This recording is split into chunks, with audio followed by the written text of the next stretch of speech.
Modern tonight with 4 rounds. Round 1, we have Nick on Rainbowtron and Alex on White Blue Sharkblade. Nick won the die roll. And we have Ben back in here again. Hello, good to be back. Good to be back. I've been off the last few weeks, but now I'm back and rocking and rolling. Mm-hmm.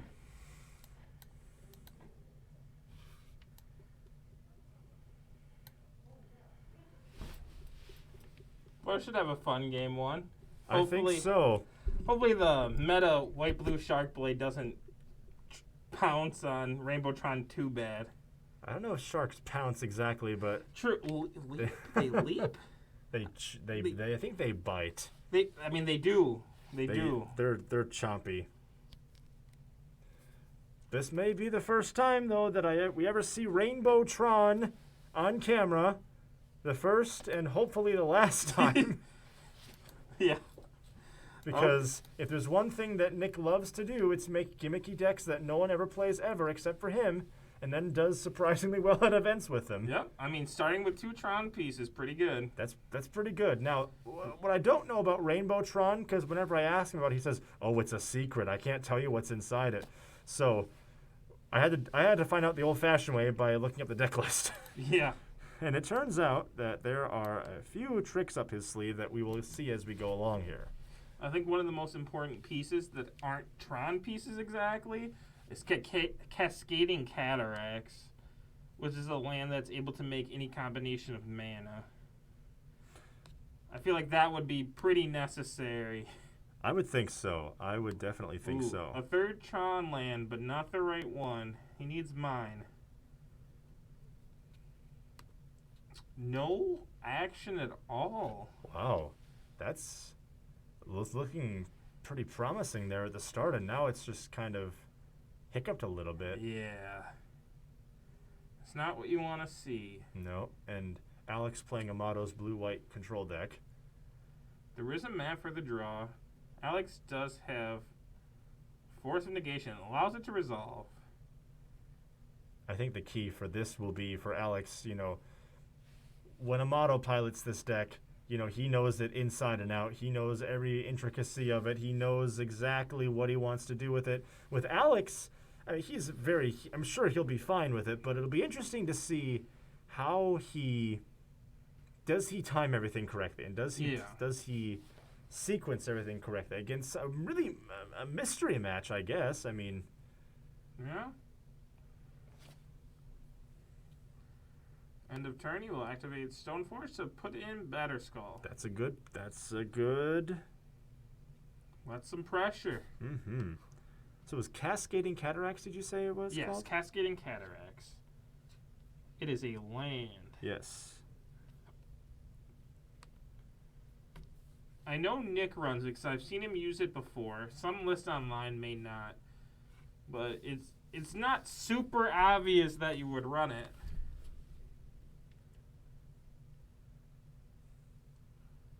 But it is a historic staple on Arena. So. Yes, it is. I don't play much historic on Arena. I tend to stick to just standard, but... Mm-hmm.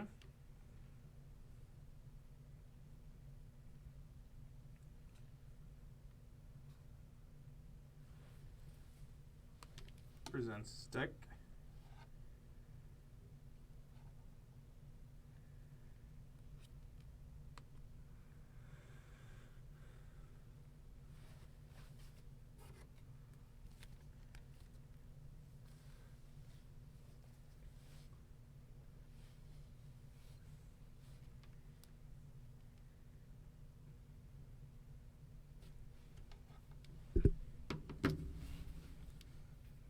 Fetching a Polluted Delta.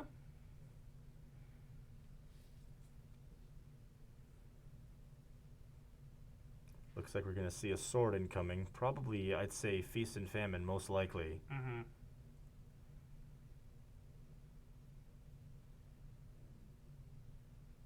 There it is. Feast and Famine. Equipped. That's a lot of damage. Yep. Swing 6.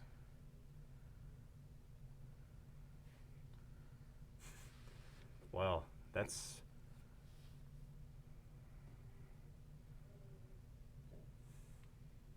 That's a good sequence for Alex.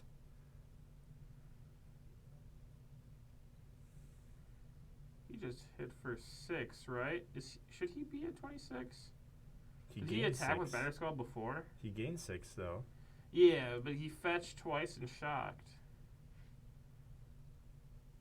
I'm just gonna double check that real quick. So the question is, we're looking to see if the life total is correct, because we know that Alex fetched twice and shocked once.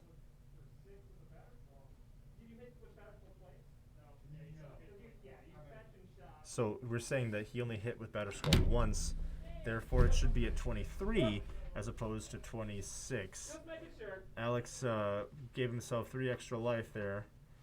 Not intentionally, I don't think, but just, you know. Life doesn't really matter all too much, but No, I mean, Alex seems to be in pretty firm control. Oh, is that an Ulubaki that Nick just dropped?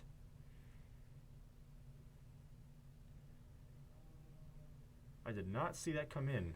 yeah. Will he counter bounce? Wow.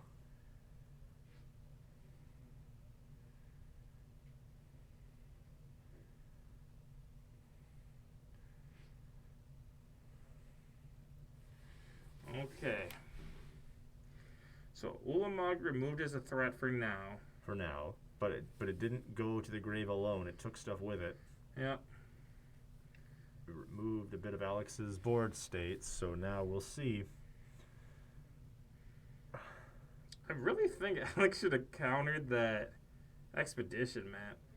Nick said he had a risky You think it's keep. worth countering a map in that scenario? Oh, 100%. When you see him on only 2 of the Tron lands, and he hasn't made a land drop return yet, I would have countered 100%. And he had the mana hard cast, so he wouldn't even have to lose a card there. I guess not, no. Here's an Orrery. So that's an important card. It's like Cascading Cataracts, but pretty good. But here's the Force of Negation. So that didn't last very long at all. Rainbow Tron, what a matchup a deck that no one ever sees. Mm-hmm. With Niv Mizzet in hand, that would have been a sick line. That now the Ori does. I'm trying to remember how the Ori helps him in this scenario. Ori can tap for 5 mana, I believe. It might be 4 or 5, but it says mana. You can spend mana as if it was mana of any color. I see. And then you can pay 7 and tap it, I believe, and you draw equal to the number of colored permanents you control. So, like, if you have a Niv Mizzet, you would draw 5. Oh, that's pretty good. It also just allows you to cast it right when you play it.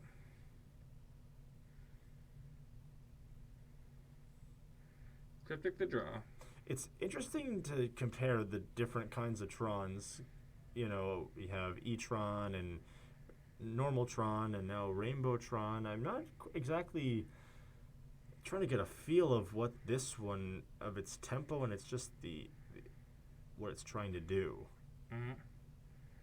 So it looks like Nick has an Emrakul in hand. He's had an Emrakul in hand for pretty much since turn 2, I think. Or maybe even earlier. Make green mana. Make green mana. Also, there's an Ugin in there as well.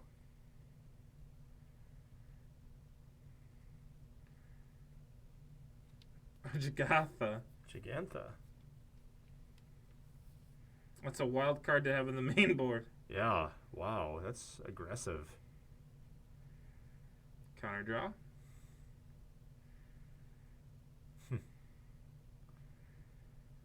Will be interesting to see what happens first. Does Nick get more threats out, or does Alex eventually run out of counter spells? Yeah. Here's an opt.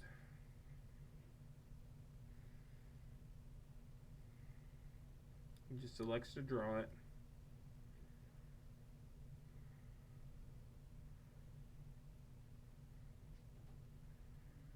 Draws Path to Exile. Field of Ruin the land for turn. Very good here. I imagine it has to snipe that tower. I mean, would he do it in response to it being cast, or would it be done just outright? It should just be done right now. I don't think there's any reason to wait. That's true. Here's a swing for 5. Puts him down to 5 and puts it 30. He passes turn, I guess. Passes. So he does wait after all. I don't think that's correct. Okay, in the draw step, he will go for it. Okay, so Not too many instant speed threats. no. I mean, if you're gonna do it, might as well do it to catch him off guard, maybe, but or at least an offbeat when he's not expecting it, perhaps. I don't know. I'm with. I hear what you're saying, though. I would have also not waited and just done it. Okay, there's the concede. Yeah. So in the end, at the end, it's academic, no harm, no foul. Yeah. But it is. To your point, though, I agree. I also would have, not waited and just done it. But he did it. He didn't waste too much time. I mean, Alex might know this deck better than we do, but if I see 5-color Tron, I don't know what they have. So I would just snap it off, be super safe. You don't know if they play. He definitely knows the deck certainly better than I do. I mean, Lord knows I've played against that deck before. I've actually won against that deck a few times before with Amato. That's his deck that I actually have a chance against. Sometimes. Having, I will say from experience, having Cavern of Souls against that deck is really nice. Yeah. I'm just looking at some of the stuff here. Sphinx's Rev. Multiple Sphinx's Revs. That was a Death of the Deathless. Rakdos Return.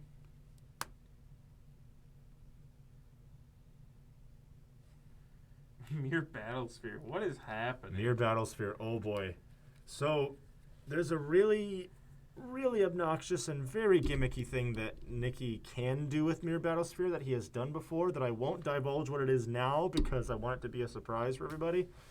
Let's just say he has an insane way to loop Mere Battlesphere to create a whole bunch of mirrors, I imagine. Mirrors. Yes. It looks like he was playing 3 of them. That's a lot. Well, he lives and dies by the meme. He always has.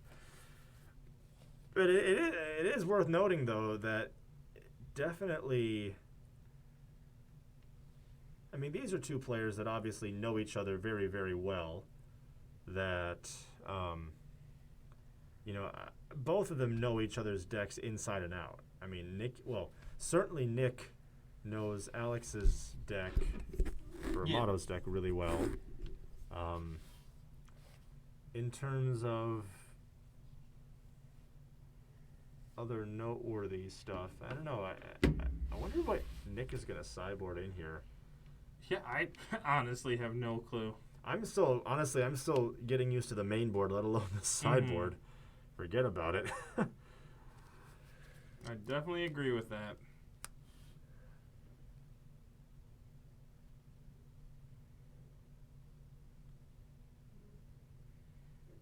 Looks like Nick's all ready to go. Yeah, Nick never really takes very long with sideboarding. He always usually knows what he wants. And it's just moments like these that I just give thanks that I'm not playing. Yeah. I'd much rather be locked up nice and safe in here talking about it as opposed to actually having to be out there. Against it, yeah. Yeah.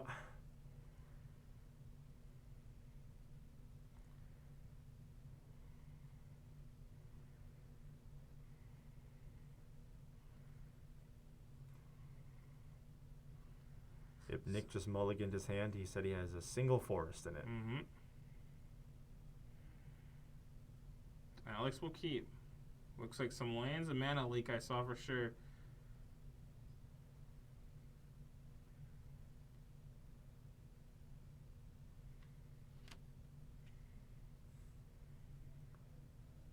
Always good to get lands now. The one thing you can sometimes run into is drawing too many lands against, or rather with the white-blue Shark Blade, and then that can kind of be a problem. But as long as Alex, has a good balance, I think he should be just fine. Yeah.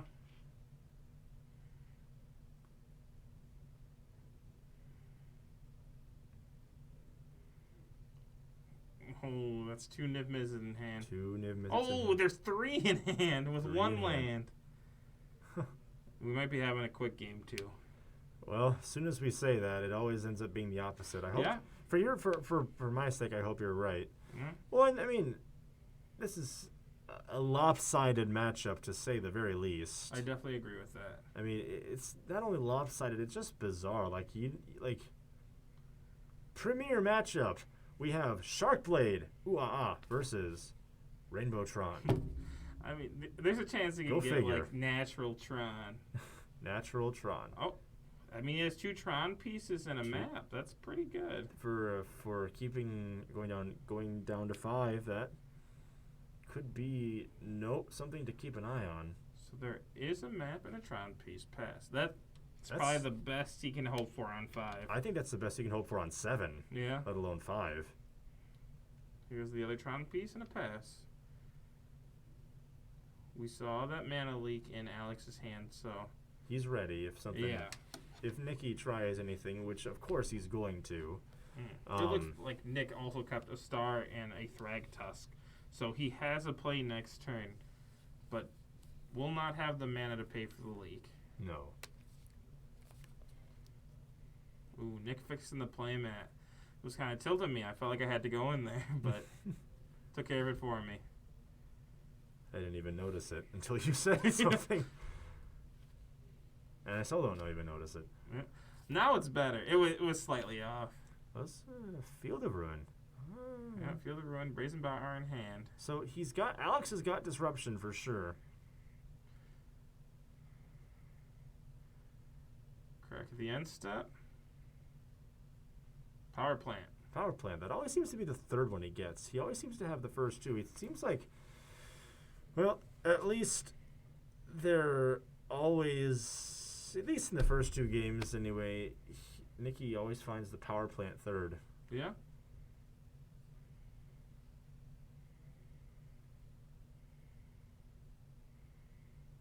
Thought not to draw.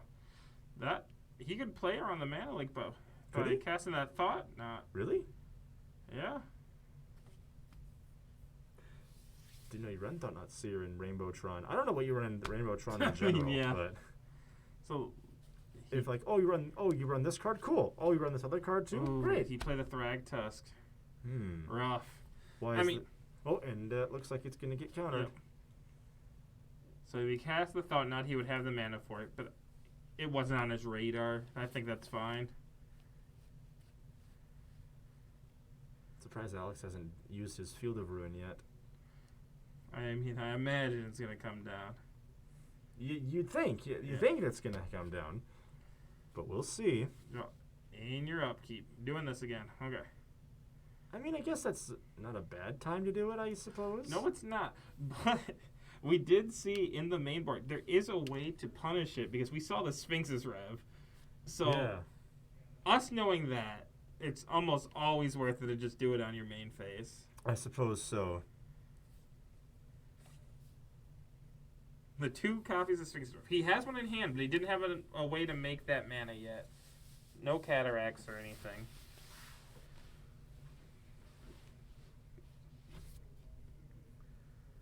Oh, no land drop. No land drop. That's a miss.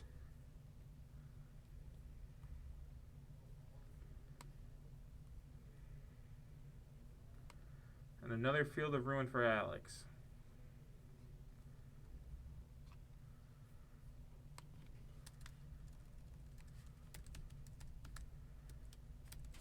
Ashiok. Target Nick. That's good.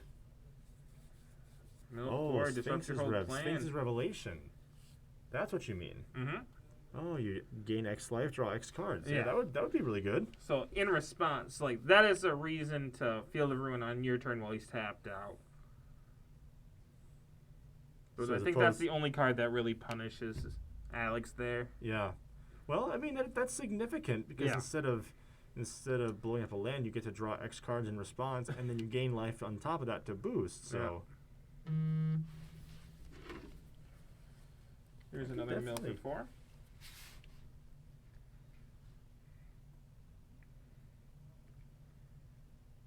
Alex has all the counter magic in the world. oh yeah, he's that's the good thing about it. He will elect to just pass the turn instead of casting this Jace. He will Field of Ruin. The tower. Or the mine. Okay. Pick the right thing because Nick drew a tower. Yeah. He won the 50-50 there. He did.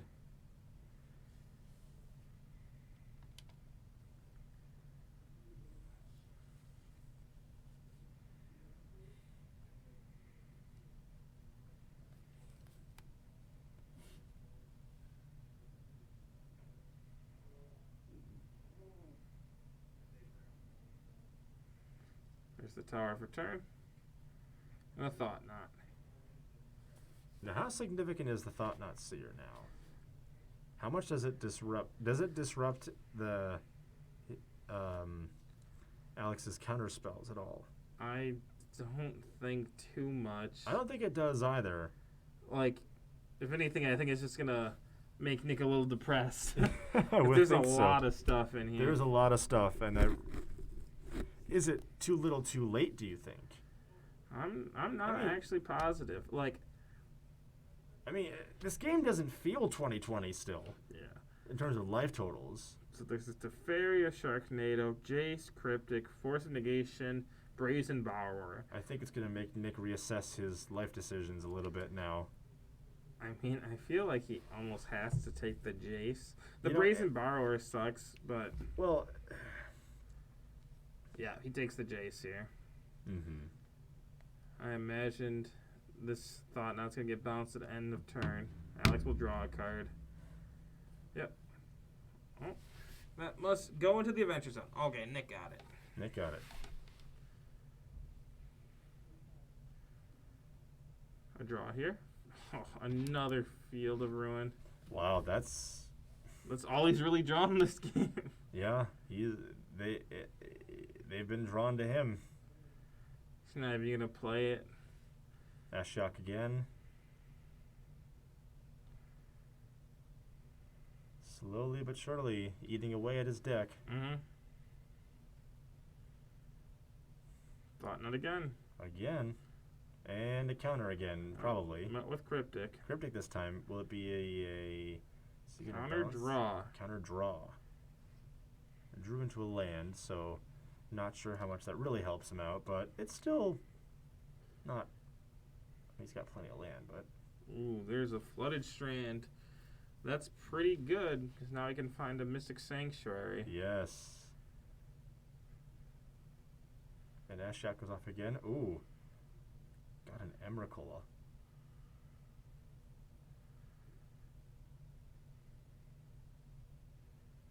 So Emrakul was in Nick's opening hand, Yep. game one. I was right. I thought I saw it really early last Yeah. game. It's a Teferi. It's a fairy. Draw.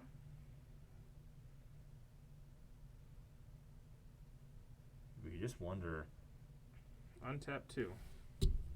We just wonder at some point, has Nick run out of gas totally yet? Yeah.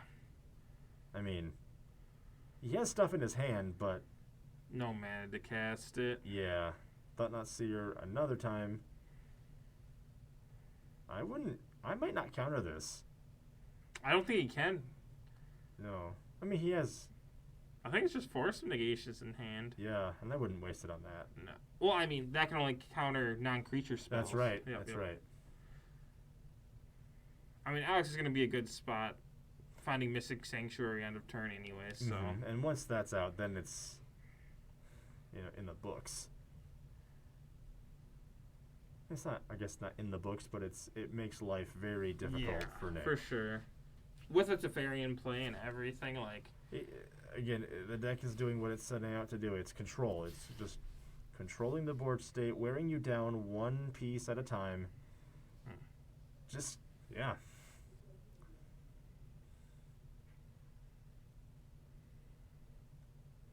It almost seems like the life totals are irrelevant at this point. Even though Nick is in the lead here, it doesn't feel like it is. He is. Mm. Just given the board state. Yeah.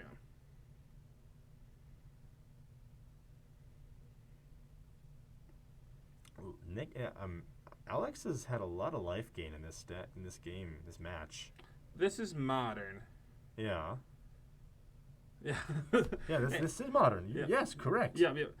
Answer the question from chat. We are playing modern tonight. Oh, this is a question. Yeah. Oh, there we go. I see a question in the chat. I just saw that. I was kind of looking at you for a second, like You are correct. We are playing modern. we are playing modern. Yes, that's. Good take, Zach. I thought we would just decide why not just play Legacy? Just change it up. Go Legacy is hardcore. awesome. That's like. eh. When do we run Legacy tournaments? I think it's once every month, like every third Sunday or something. Wow. You should probably have it as often as Haley's Comet, Mm. as in once every 79 years. Yeah. That would be just fine. Field of Field of Ruin. Ruin, and now it will be on the main phase. That might be a strip mine. I don't know how many basics Nick plays. Oh no, he plays a decent amount, I guess. Well, Rainbow Tron, I guess we don't exactly know the Yeah. landscape of his lands. Oh, we have another chat Yep. box. Well, hello, Sterling. Hello, Sterling. Welcome to the stream. You have found the stream, but no river. Draw. He draws a Tron piece. He Here's draws- a swing for 4. Met with a path to exile. Yep. Boy, Nick has just not been able to get through any wall of defense at all. No, not at all. No. Hey, but there's the second Tron piece. I doubt Alex has a 4th Field of Ruin. Given the way this game is going, we've seen 4 already this match. So Well, 3. Oh, the match. the match entirely. there's been a total. I think there's been a total of 4. So we don't know. Anything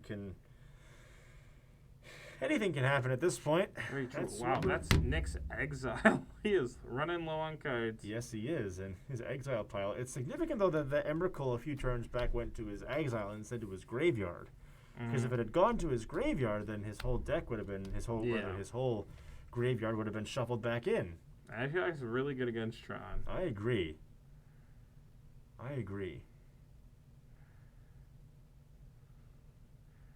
There was an opt.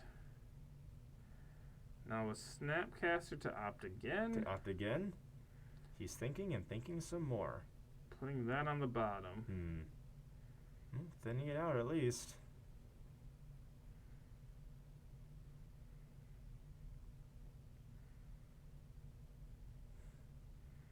Untap here. Path to draw. Pretty good. What did he just draw? Path to exile. Oh, another path. That would come in handy. Another way of dealing with pests.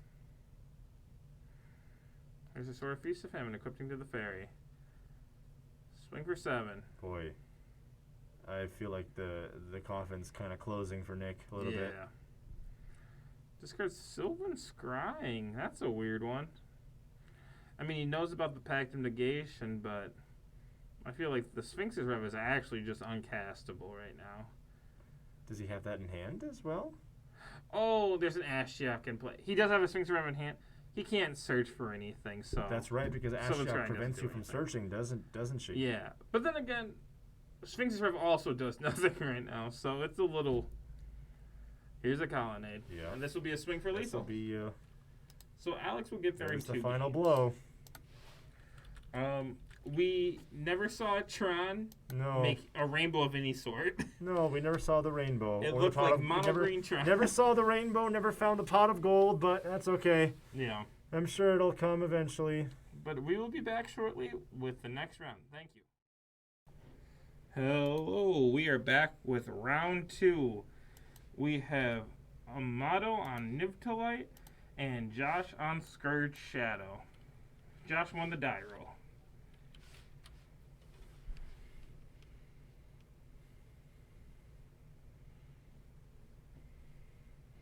I believe both players mulliganed.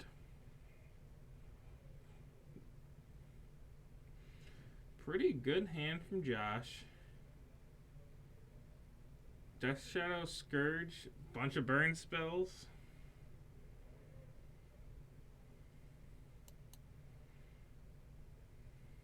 Pluto Delta Crack. And a shock here.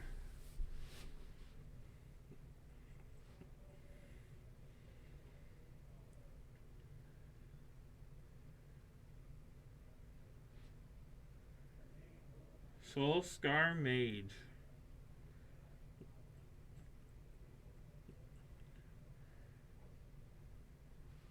One second. I think that's an illegal play.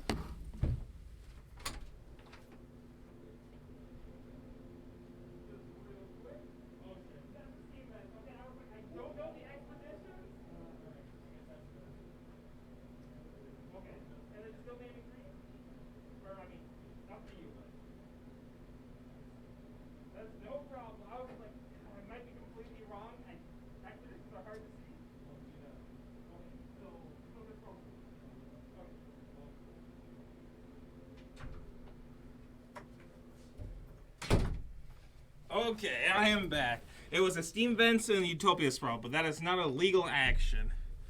So this will be Stomping Grounds, Utopia Sprawl. Sprawl will be naming blue.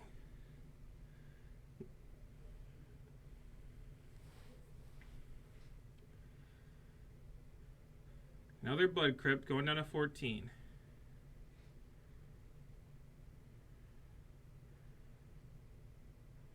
Will this be a... Okay, this will be a Bolt. Prowess trigger. Spike you. Another Prowess trigger. Swing. Amato down to 8.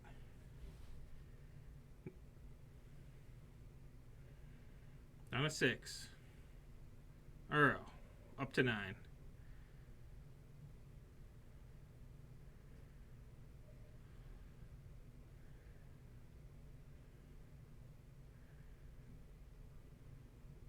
Monastery Swift Spear the draw.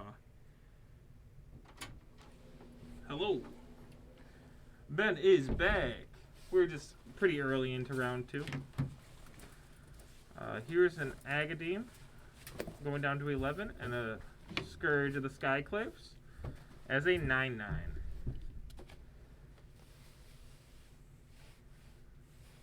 And a Swift Spear. Here's a Swing for 2. All right, so. Yeah, we're like 2.5 minutes in, but Amato is down to 6. So. Wow. Okay, Ben, don't ever leave again. Noted. Yeah. Does he know both players mulliganed? So this is hands of 6, but Josh had a pretty aggressive start. So bring me up to speed on what's all gone down so far. Just a bunch of punching. Bunch of punching. Okay, well. That'll do it. Turn 1, Amato went Steam Vents Utopia Sprawl, which is an illegal action turn 1. So we had to just clarify a little bit. And Omnath. Now, this is the first time I've seen Omnath in play. I don't even know what the card does, so... Yeah, it's pretty good. All right, let me just look it up real quick. And I can be able to see for ourselves. Here's a Niv Mizzet.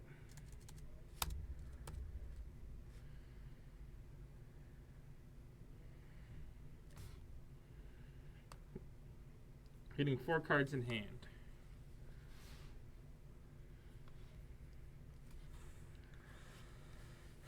Whenever a land enters the battlefield, you gain 4. First time is, second time add 4 minutes. Wow. Ooh, okay. Yeah. The 4 life is really relevant. He's at 7 instead of 3. That's significant. Yep. Bump in the night. Scourge Shadow. As in Death Shadow? Yes. Death Shadow and Scourge of the Skyclaves. Scourge of the Skyclaves. Ooh, this should be a swing for everything. Dropping Amato down to 2. I don't think Amato has anything else that can counter this.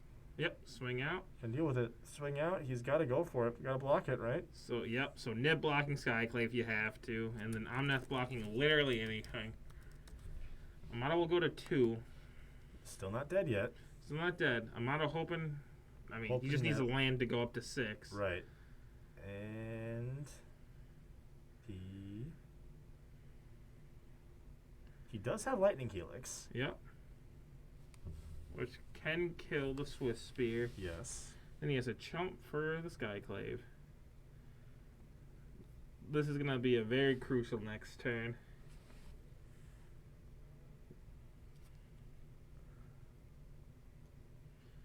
Here's a run in 6. +1. So, how big is Scourge currently? Scourge is a 9/9. Okay.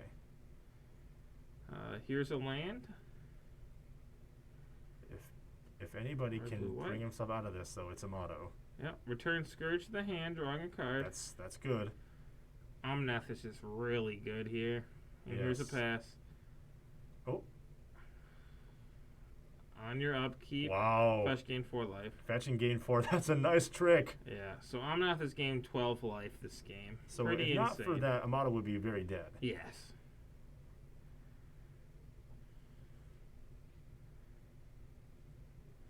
Cycle Street Wraith.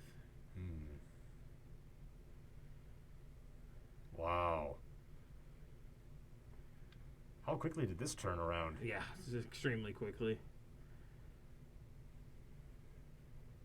Man, we Omnath need a really racing good. form. This thing is flying down the thing so fast. Yeah. All right. So now it's in 11-11. Yep. I think Amato. I think I see an Assassin's Trophy in his hand, though. Yep. He revealed it off of Niv Mizzet. Yeah. Here's another fetch too, so that's another 8 life gain. Wow. So Scourge will become a 7/7. And that's so. Not only does Amato gain life, but Scourge gets weaker in the process. How cool is that? Mm-hmm. Man, this is an exciting So matchup. with that Lightning Helix in hand, he can answer Josh's entire board. Mm-hmm. Lightning Helix, your Swift Spear, fetch my land on your turn, kill both. Kill both. Oh, but he decides to just kill the Scourge I'm with sure Assassin's there's a reason Trophy. for that. I'm no doubt, knowing Amato, there's a reason for it.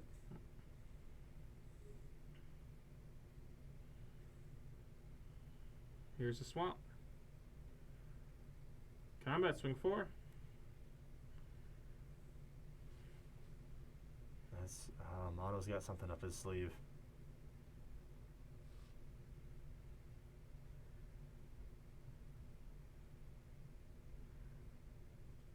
Fetch.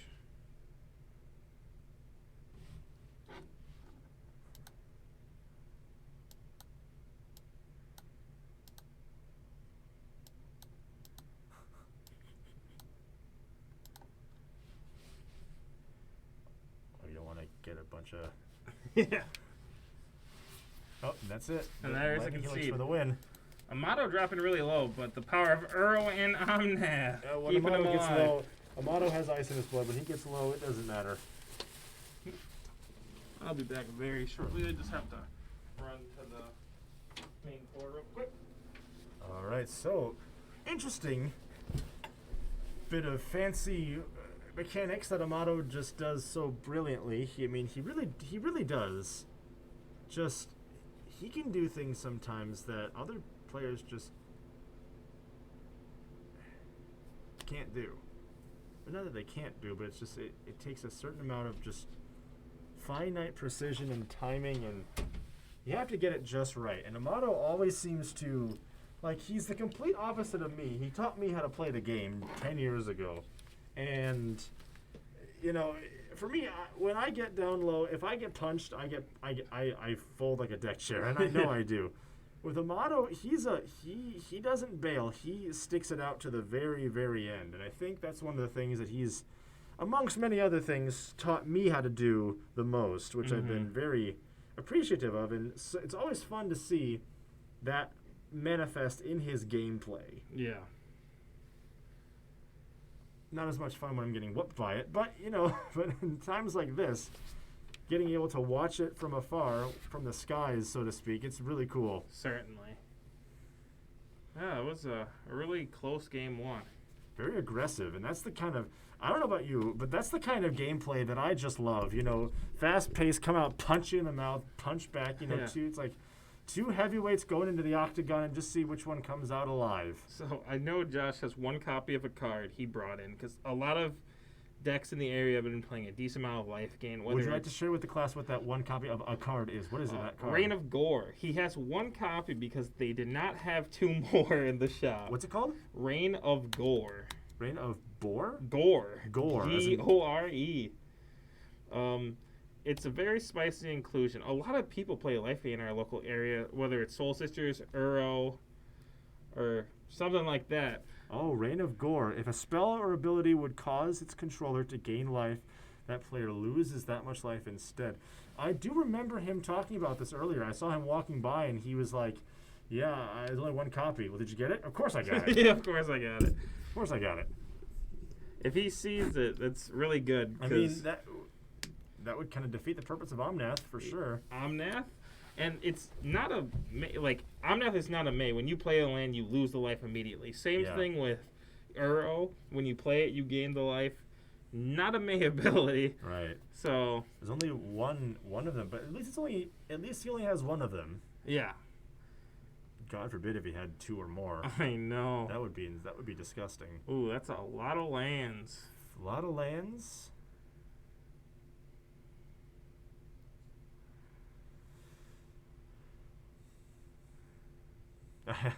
Josh just said, "Well, that's tough." Yep, but I would Leyline in agree. the opener. Boy. Enough fetches to get his life total pretty low.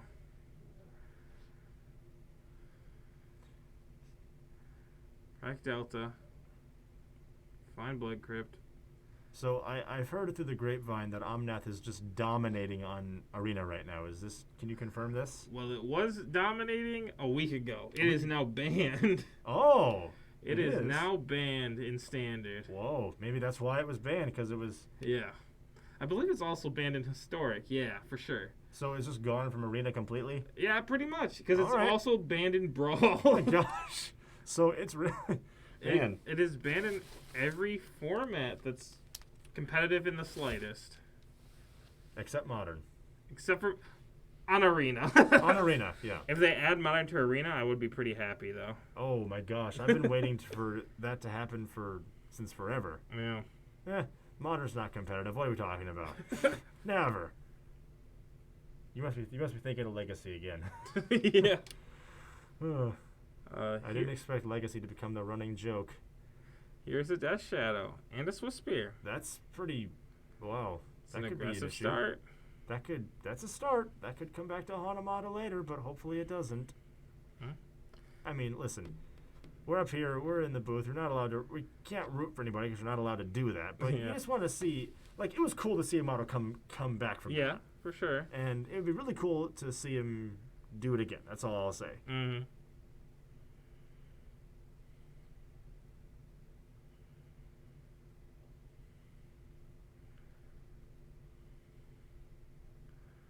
Lightning Helix? Ooh, Lightning Helix. Flesh land in hand. That just got deleted. Yep, very bad. I think We had Amato, Municite Growth or... I like that Amato pushed the envelope there. He's like, all right, I'm going to call your bluff, see if you have it or not. For sure. And he didn't, so... And I assume it is what exactly? Mutagenic Growth or Street Wraith are two instant speed either effects one of that those. lose life. Yep, either one of those would do it. Yep. Also require no mana. So. No, which is insane. Mm-hmm. But I like that Amato was pushing the envelope. He wants to get out of here, so I fully respect that. Yep. The longer the game goes, more likely he is to win. So he just needs to deal with those early threats. Mm-hmm. And Uro will help. More life gain. Yep. Prismatic Vista in play. Soulscar Mage. Swing one. Go down to 22. And a land. Okay. Going down to 20, finding two basics.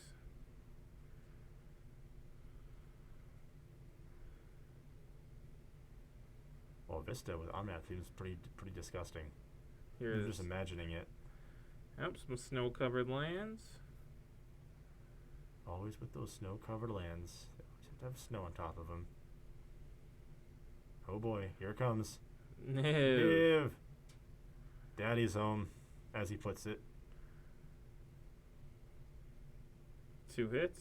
Kaya and a Ren and 6. That's not bad.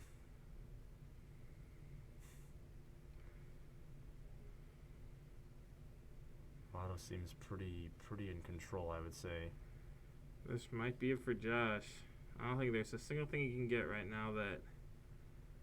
Well, basically, once you get Niv Mizzet on the board, it's pretty much game over. Yeah. I think Josh realizes that his clock, his time his clock might be ticking, and it is ticking down to 0. Mm-hmm.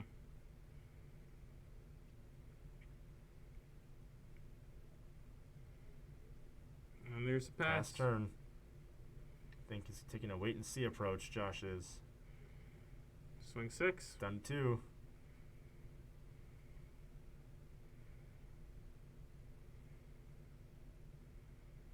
Really drawing out those basics. Mm-hmm.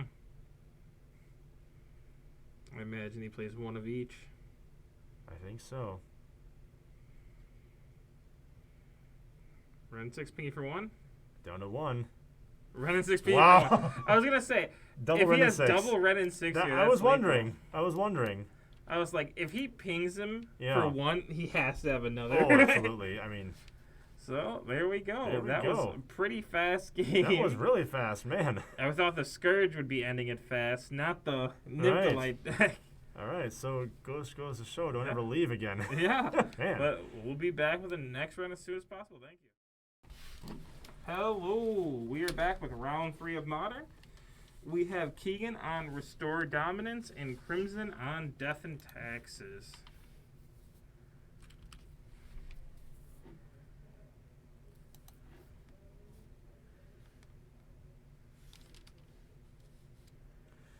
So, restore dominance and death and taxes.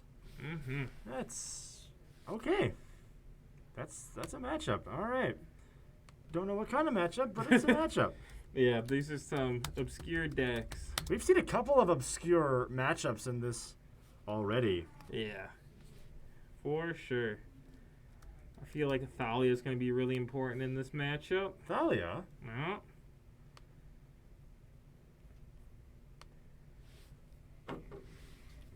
All right. So, death and taxes. Another one I don't know as much about. But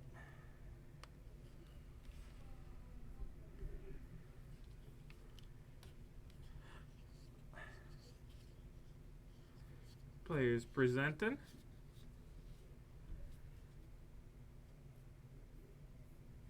okay.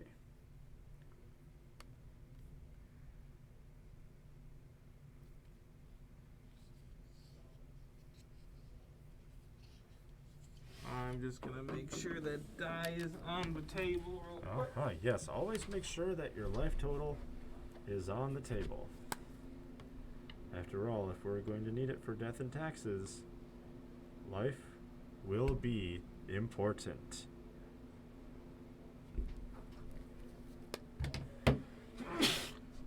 Bless you. Thank you. Okay. There's a keep from Crimson Yes. and a keep from Keegan. So.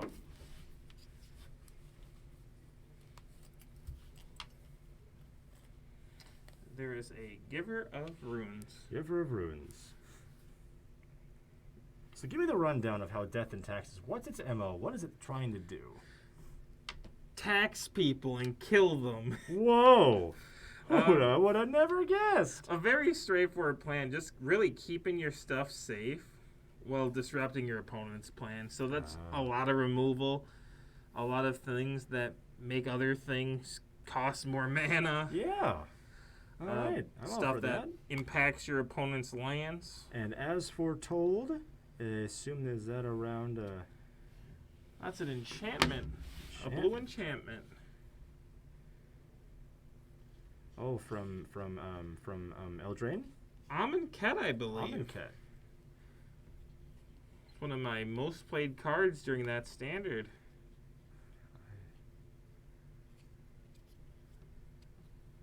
Fiery Islet.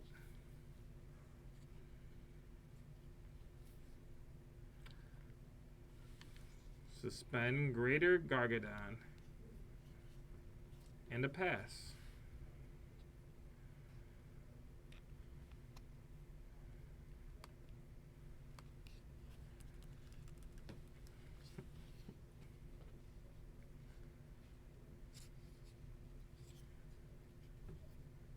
I assume, are we going to see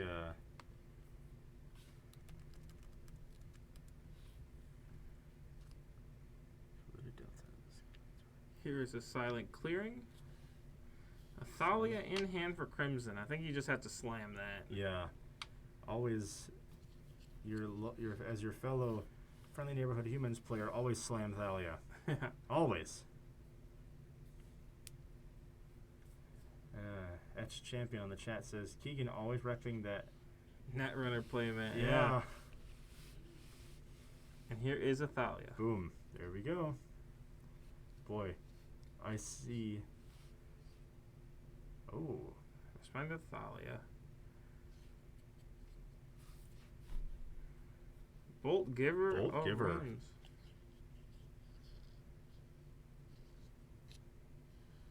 Lightning has struck.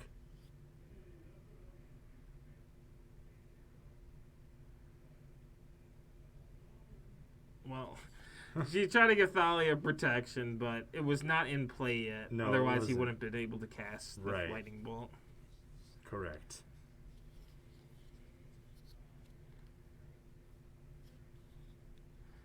And here is a pass. Gargadon goes down to 9.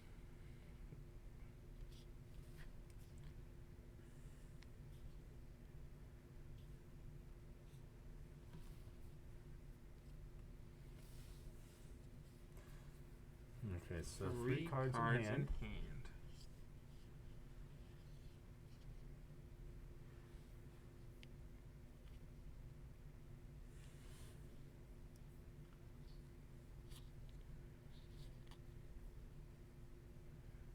Island, land for turn. Wonder what's gonna come next.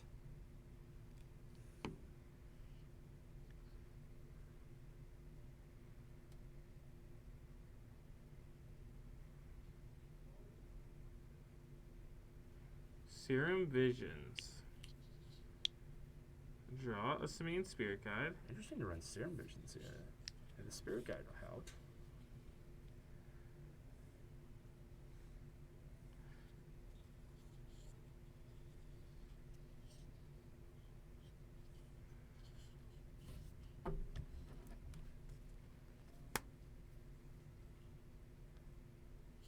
Aether Vial going up to 2. Every time I see Thalia and Aether Vial, I just have good memories. Mm-hmm. Here's a Ghost Quarter.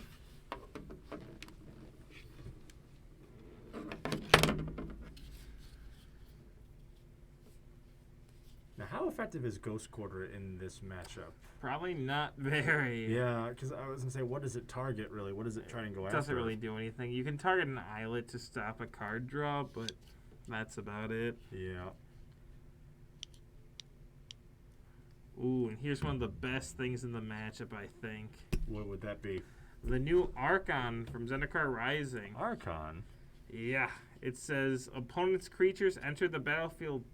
Oh, wait. No, it doesn't. Opponent's lands, non-basic lands enter the battlefield tapped. Oh. And then players can only cast one spell each turn. Both players can only cast one Yes. spell each? Okay. Well, how about that? So that stops Keegan from chaining an As Foretold and something else. True.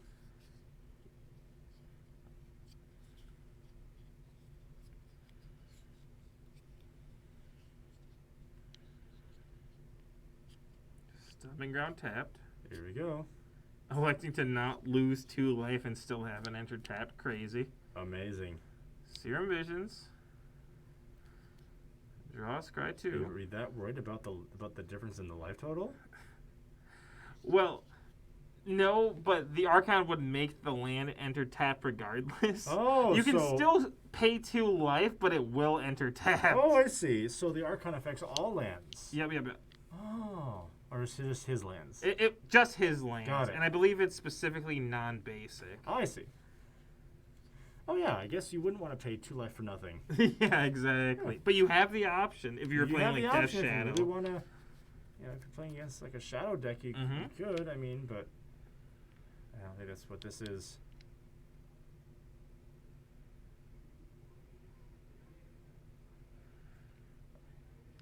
Yeah.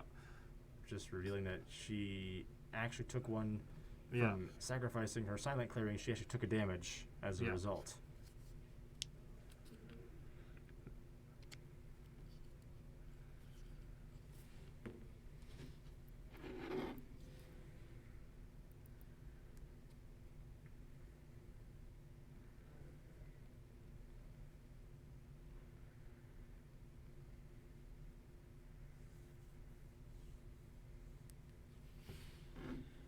Here's a Scavenger Grounds land for turn. Yeah.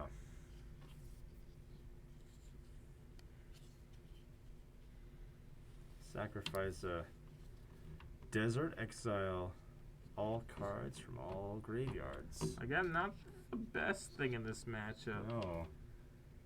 This just seems mismatched. Ooh, there's a Leonin Arbiter. Ooh. An Arbiter.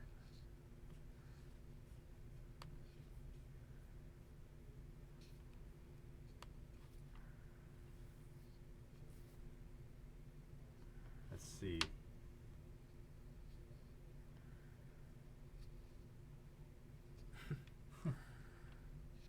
Keegan loves this deck. He Let's does. just let him enjoy it. Yeah. He does love it. He does love it. Some good high power sealed EDH. Don't know if I've ever heard those words together in a sentence. Huh? I don't think I will ever hear it again. So 2 mana Leonin Arbiter. And that prevents players from searching libraries, doesn't it? Unless they pay 2. Unless they pay a 2. player pays 2. I see. I remember when that card first came out. Hmm? That was around my first year playing Magic. Well, around the first year. I forget how long you've been playing Magic. I've I've been playing for 6 years. So Amato taught me how to play Magic in August of 2010. I started playing the day before the Theros pre-release. I'm so sorry. I love Theros. Did you? Yeah, I absolutely love Theros. Wait, which Theros? The original Theros. Oh, yeah, yeah. original. Okay. Yeah, okay. I didn't start playing like 6 months ago. I've been Okay. playing for a while. Oh, you said 6 years. Right. Yeah, 6 6 years, years not 6 ago, months. yep. Got it. Yep. That makes a lot more sense. Mm-hmm. So using Islet to draw a card, removing another time counter. As for told to draw, normally pretty good. Not here. Well, not bad here. but- No, not bad at all. But still,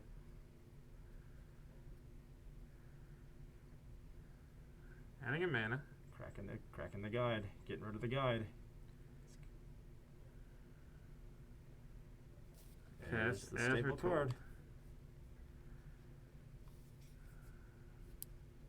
And once a turn, you can pay 0 rather than paying the mana cost for a spell you cast with converted mana cost X or less, where X is the number of time counters on As Foretold. Mm-hmm.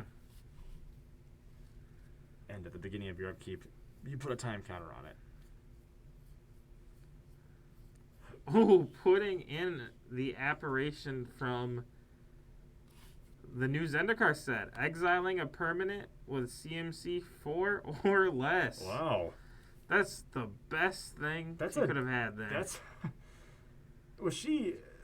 That's gotta. It must have been some sort of. She had to have been waiting for that. I mean, she was holding it, yeah, the whole Yeah. time. And she ticked it up to 3, so Yeah. she must have been playing Aether around Vial Aspertold. once again. Aether Vial coming in clutch. Yeah, Coming honestly. in clutch. Oh. This Field of Ruin is a strip mine here. Yep. It's also a big swing. Big Put Keegan down to 2. Mm-hmm.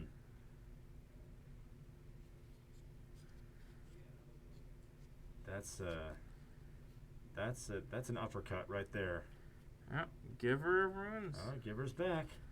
And pass. Oh boy. Doesn't even want to strip mine. It doesn't need to. I don't think I was gonna say. I don't think you need to. I think it's kind of a moot point. It's kind of like academic at this point, isn't it? Oh, is there a judge call? I got this. All right, there is a judge call, and I can't quite tell what the judge call's on, but I will have him. I will have the answer for you in just a second. But man, I think, given what we've seen so far, I really do think that the board state is just completely. I thought that Keegan had the upper hand there for a little bit, but boy, just the sequence of events that getting rid of that As Foretold with the apparition, she was just waiting on it for it to just be there, and then just when you thought they might start to get a little something going, nope, it completely flipped. Yeah. And now the game's over. And now I got to ask you, what was that judge calling? 'Cause I didn't actually know. He had Electro Dominance in hand, which allows you to kill or deal damage to any target. He was wondering if he targeted the Archon of Emeria, if he could cast a spell off of the Electro Dominance for free, which is what the spell does. But the Archon of Emeria will not die until state-based action, so you actually cannot cast anything. So it wouldn't have mattered. Yeah, it anyway. wouldn't have mattered. Got it. We had a judge question like that the other week with Electro Dominance and Teferi Time Raveler. Oh, did we? Yep. Is that We of the actually ones that learned from it. Was that one of the ones that I was going for? I don't remember that one. You were probably going for it. Dan answered the judge question. He unfortunately answered it wrong. Oh, no. But we learned from that, so now everyone in the store knows the correct answer. What was the correct answer? What I just said. You cannot cast Right. a spell off of because of state-based actions have not. Because it's a state-based action happened yet. as opposed to... The creature taking the damage and dying is a result of the whole card resolving. Right. So it's just about more sequencing. Then. Yeah, it's just a timing thing. Got it.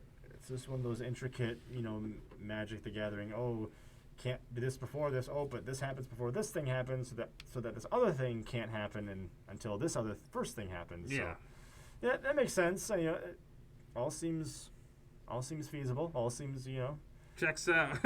Yeah, checks out, I guess. Crimson had a very good hand to deal with Keegan's exact deck. Well, Every single the thing he apparition did. on the As We're Told was just... Yeah, like, no, it was disgusting. Every single thing Keegan did, Crimson had an answer for, basically.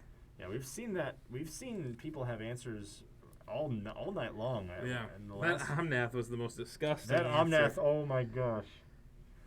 I still have never seen a game flip that much that quickly. Yeah. That was pretty insane.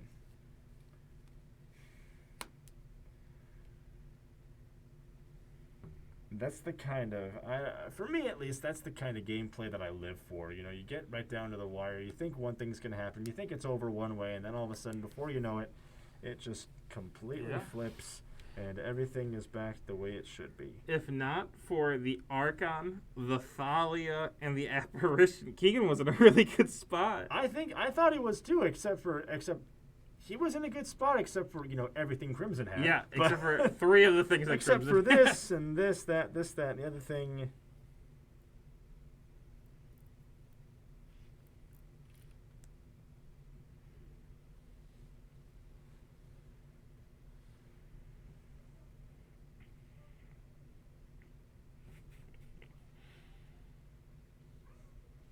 Oh, listening to these sideboard conversations is Yeah. probably one of the more amusing parts of doing this. Mm-hmm.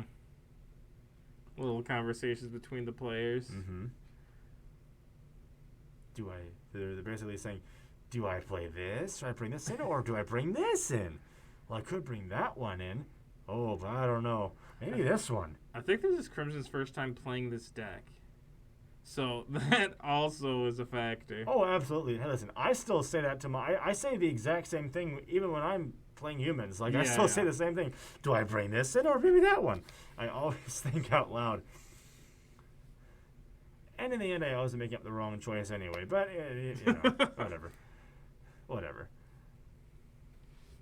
All right, Keegan on the play.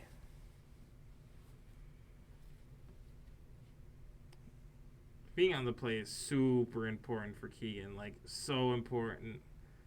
For his deck specifically? Well, playing against a Thalia deck, basically, Oh. you almost always want to be on the play. Yeah, that's true. As many turns as you can get That's without true. disruption, the better. You're telling me. Yeah. Yeah. Wait, you're a meddling mage deck, aren't you? You're the one playing the Thalia. disruption. And Thalia, yeah, And yeah, Thalia. yeah. Humans is both. Yeah, you're right. You're That's what I right. said when I saw both Aether Vial and Thalia. I had good memories because Yeah. But yes, I'm a meddling mage and it's delightful. Usually. You should just play Historic on Arena. You got Thalia and you got Meddling Mage. Yeah, I know. That's but the whole deck. That's Not- not it's the No. defense of the deck, sure. No Thalia's Lieutenant, which No is Thalia's, no Champion of the Reflector Parish. Mage, Champion of the Parish. No Mantis Rider. A lot of things. So the whole deck except for missing, half of it. But you have your Kudro. You love Kudro. I do. I do. I sure do. Okay, let's look at these opening hands. Don't have Aether Vial though. That's the thing. Oh, I also don't have Noble Hierarch either. Ooh, very true.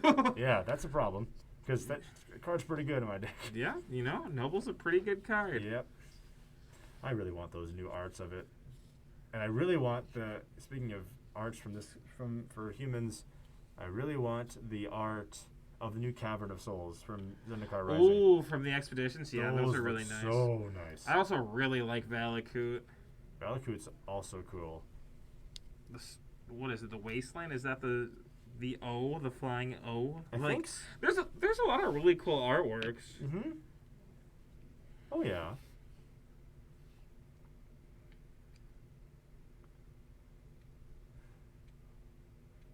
Okay, so both players mulliganing. Both players mulliganing, so we can fill the time with us yapping away about nonsense, just like we do best. Mm-hmm. It seems to me like Restore Dominance versus Death and Taxes. Like, that sums up my life pretty well. Mm. Restore Dominance, Death and Taxes. I mean, I haven't died yet, so that's good. Yeah. But it's not that I'm aware of. Not that I'm aware of, at least. There's an Electro Dominance in hand. Electro Dominance. I feel like that has to be a keep. Yep, he's keep. Finale of Promise going to the bottom. Electro Dominance.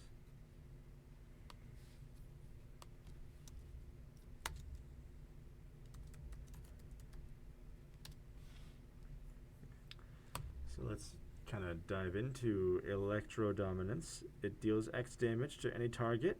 You can cast a card with converted mana cost X or less for your hand without paying its mana cost. Yeah. I just kind of put 2 and 2 together there and came up with X. Hmm.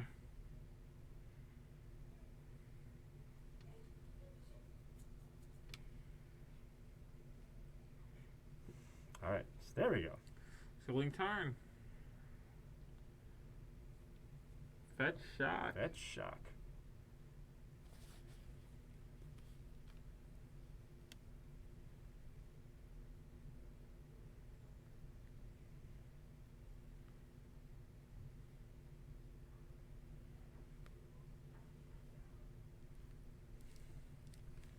The Fetch Shock. The cornerstone of... I don't know. Modern is a whole format. Well, not for me. Oh, not for you, yeah. No. I don't run any fetches. Drawing both to the bottom for Keegan. I don't need to. Yeah? It's kind of nice, actually. Not gonna lie, it's kind of nice. Not having to shuffle so much. Well, that I don't have to spend, Money? yeah, A lot that. of money, at least. Yeah, that I don't have to do that. Silent Clearing. I Taking do run one. that though. 19. Boy, I wish Giver of Runes was a human. Human? I'm so happy it's not. I'm not. They 100% made the executive decision to make it not a human. Boy, I wish that Rick from The Walking Dead, the card form of him, was legal in Modern. Oh. I read it. I was like, Most- That would be the most back-breaking card in Modern, I- dude. Like, damn near had an aneurysm. I was like, oh my gosh, please let this be Modern legal. But then, nope, it's not. ooh, here's a Thalia. There's Talia. So in response again. Yeah, that usually Bolt the Giver. No. Maybe finding a bolt. That's an Aspertold. Have to keep it on top. I mean, that's believe. good too. Yeah, keep it, draw it.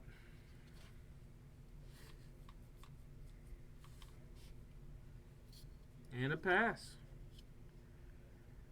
So Crimson Taxon, the mana again. I think she has an Archon in hand as well. So delaying the Aspertold and delaying a chain sequence of abilities. Chain sequence. Now, this is a sequence that I'm not too familiar with yet, but I guess we'll find out what it is in due time. You probably know. I don't. Well, the Thalia is stopping a lot, and then Archon will also stop a lot because it will stop Keegan from just playing Azrael and another spell. Yeah, Thalia's good at doing that. She's good at Yeah. just saying, "Stop, no, go home. You're drunk. Stop." Yep, here's the Archon. Mm-hmm. There's the Archon. It's a timely Archon. It looks like.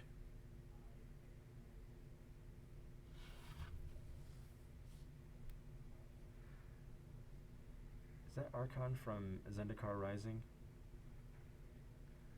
Oh, let's see what's happening. What's being cast? Something's going on. Bolt Giver. There it is. I knew it would happen eventually. Thalia is Give pro Thalia red. Pro Red. Swing 2. Swing. Yep. Keegan will drop to 14. Hmm.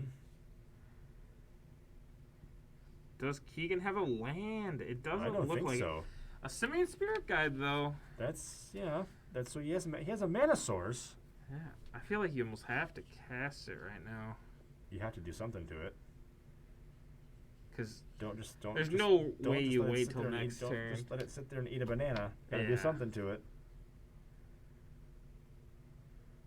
Here's a Simian, okay. Adding a red mana.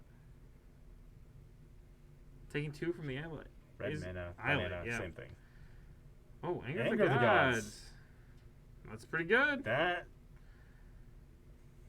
That's better than the Aspertold. Yeah, in that scenario, absolutely, because it shoots down both of her creatures, Mm-hmm. and now he has his sequencing back again. Yeah. The handcuffs have been taken off now, with Thalia gone. So Ooh, very not good No, for Crimson, at least. no, it looked like she was about to run away with this one too, but It then, really did. And there comes a vial. I think that may have, if I saw this correctly, that may have been a top deck. Maybe. I believe I saw in his hand earlier, but Okay. I didn't know when he was actually gonna I don't attempt remember. to cast I saw it last turn, but I don't remember seeing it much before Yeah. that. So Possibly. we'll see. I don't know. Well, it was really good. It was very good. It was a good. It was good.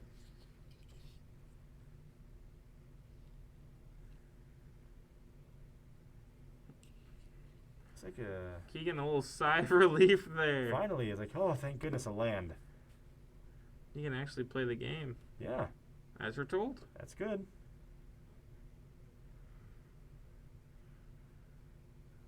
Ancestral Vision.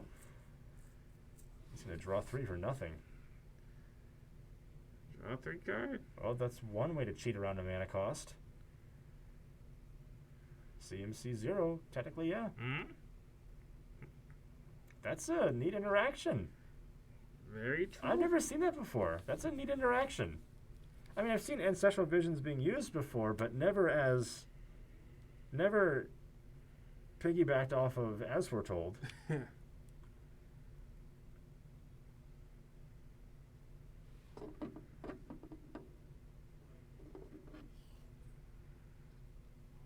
Path to Exile on a Flicker was not really doing much. No. I think those paths should have came out.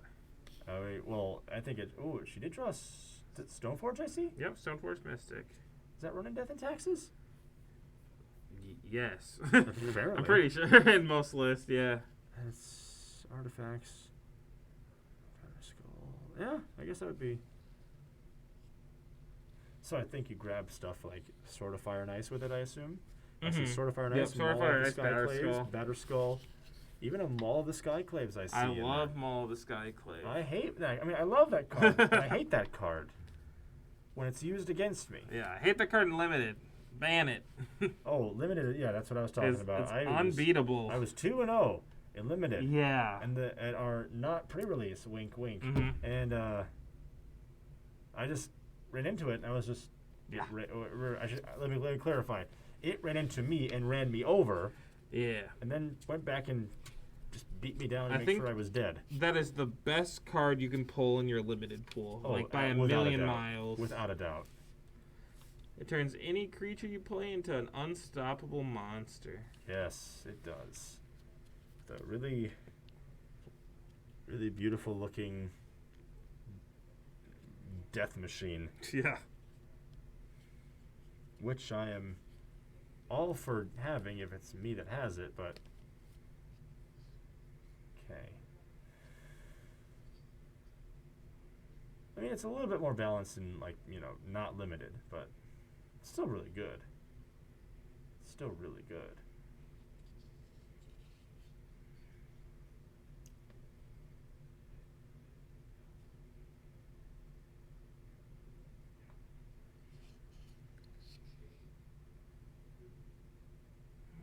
Cut.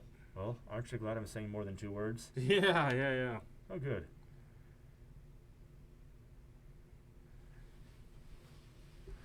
I don't know if Keegan has a lot of action in hand right now. Does he need to have a lot of action here? I think he might. Maybe he's just content to just kind of chill out for a few turns and just see what happens. Now, don't take too many turns off, but Mm-hmm. you know, Yeah. he's not in any hurry. True. Looks like Restore Balance, Bolt, and Electro Dominance, but no way to sack his permanence right now. No.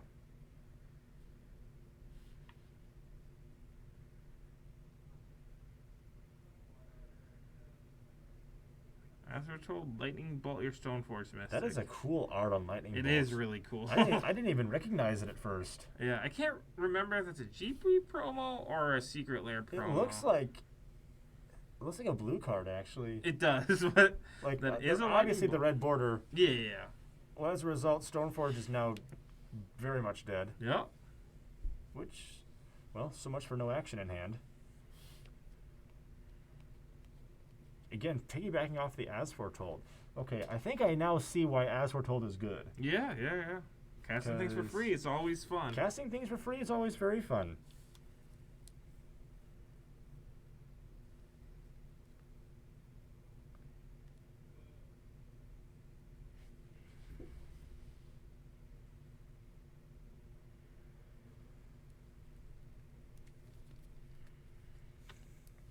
So Well. Crimson does have that Sword of Fire and Ice in hand, which is very good against the blue-red deck. Yes, it is.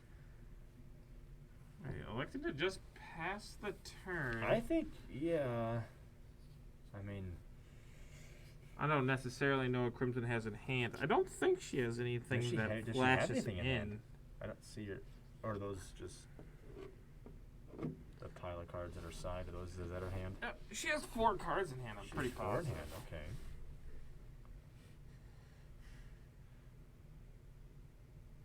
I almost feel like both players are trying to just.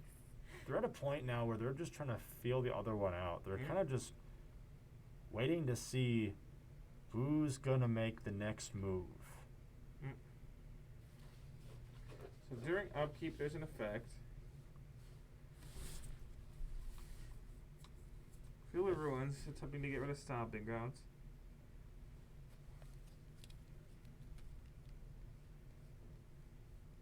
I think Crimson's hoping there's no forest.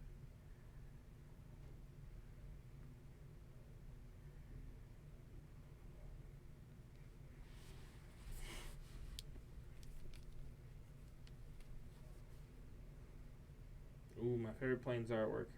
Which one is that? Noah Bradley, Battle for Zendikar Land. Is it the full art I see right in the With the middle there? little sun in the middle of all the Yeah, mountains. that would be it. That's a good one. Fail to find Fail off to- of the searching.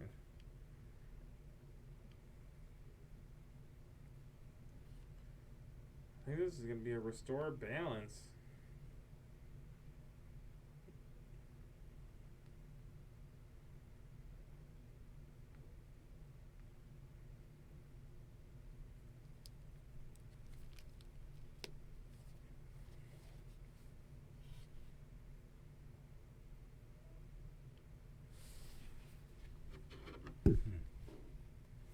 Yep, I definitely get the sense that both of them are just trying to feel out the other one at this point.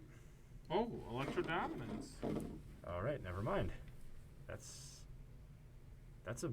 That's a statement. Yeah, this will be casting the Restore Balance. Oh my goodness.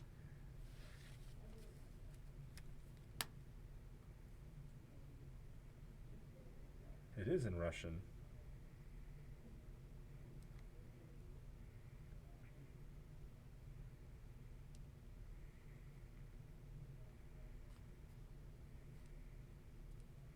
That we do.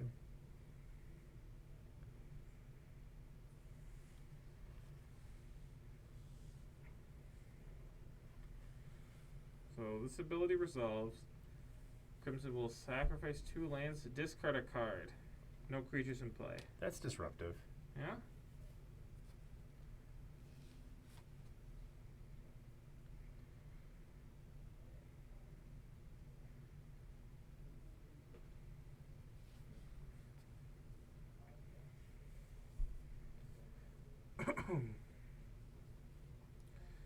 Getting rid of that Path to Exile wasn't doing much anyway. So. No, it really wasn't. And is that 4 lands in Keegan's hand? wow, Yeah, that's 4 lands. that, It's very rough. it's a whole lot of nothing. It looks like. Crimson definitely should have played that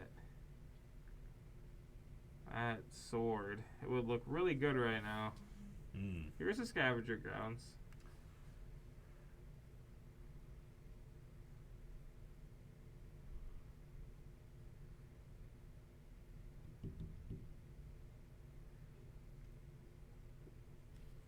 Boy, this game started out so fast. And a pass again.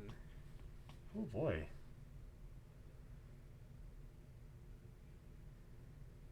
Oh, something's about to happen. And the upkeep.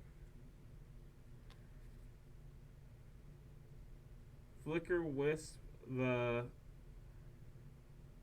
Flicker Wisp. As Foretold. Flicker Wisp. Yeah, that will definitely get rid of As Foretold. Mm-hmm. How relevant is that at this moment, though? Anger of Gods to draw, I'm pretty sure. So is a short-lived Flicker Wisp? I believe so. Okay. Well, This sort of Feast of Famine would be so good right now. yeah, it would be. Okay. It comes back. So I'll It's last easy for to not one play the turn. anger.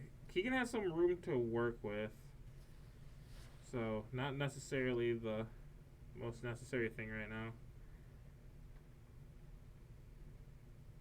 Swing for 3. Okay, so chipping away that life total. And Crimson should have had lethal for like a minute now. There was like 3 turns of not playing the sword. Are you saying she should? Are you saying she shouldn't have been holding on to it for this long? Yeah. I mean, without anything else to do, like... I guess not. Oh, it's...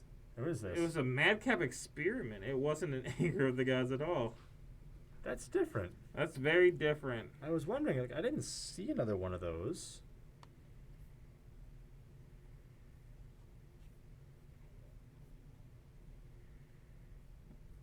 I'll let you translate this one, partner. Yeah, it's you just reveal a card from the top of your deck until you reveal an artifact, and then you take damage equal to the number of cards you saw. So he Normally could, these decks just play Platinum So he Empyrean. could kill himself here. No, normally you play only Platinum Empyrean, which says your life total cannot change. So it will enter the battlefield, be a huge creature, That's a. and you don't die. Then you don't die.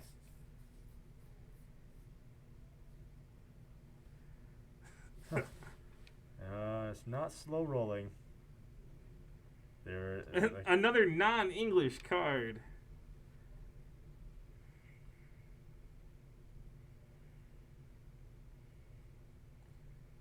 I see what So, you mean now with the He sword. just played this Platinum Empyrean, but Crimson just has lethal.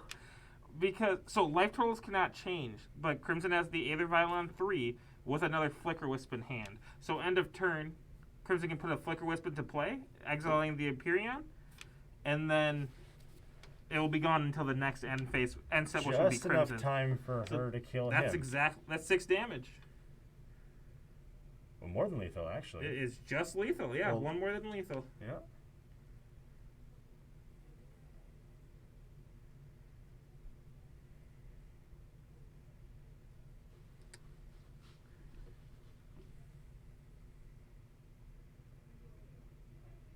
I'm just gonna go answer this. It's not a direct judge question, but No, it's not.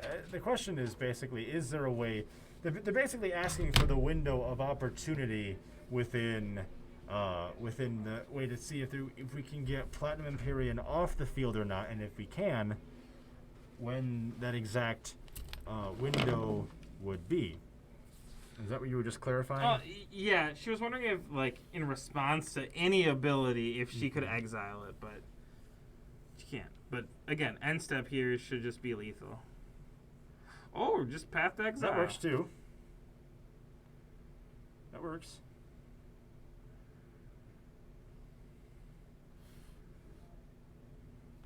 That Maybe works Crimson too. doesn't have a flicker. I thought I saw 2 copies, but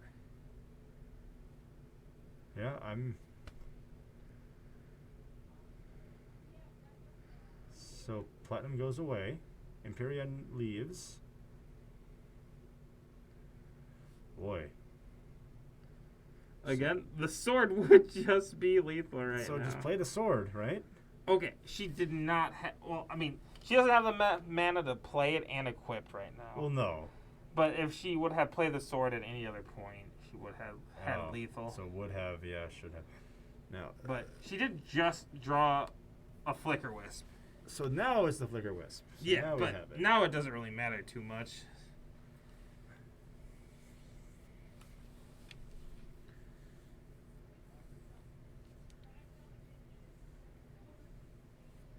It seems like there's Swinging for 3. could be more. Will Crimson play the Flicker Wisp? Well, Or, I mean, the sword. The sword. That's the big one. And she doesn't.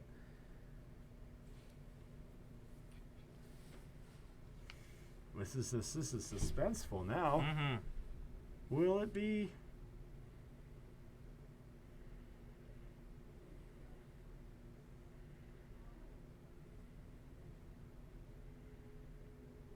During years upkeep. No. Ooh, What's that's happening? risky. So, during the upkeep, we'll get rid of the As we're told. Card will be drawn. Better hope there's no Anger of the Gods. Yeah. There is the Anger There of the is Gods. the anger of the gods. Oh That's boy. heartbreaking. Could have just came in an instant speed. What? With the Aether Vial. Yeah. End of turn. It was an aggressive move. It didn't. You're saying it was a little unnecessary. Yeah, I definitely think so. Well, easy for us to say. Yeah, Up knowing here, things. but Yeah.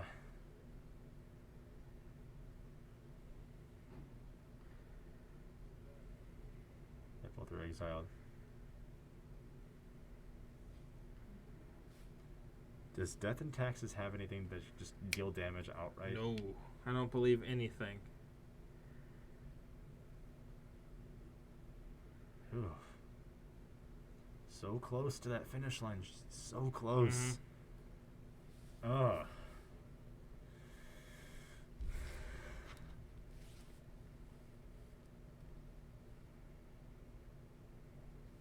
Lieutenant Arbiter.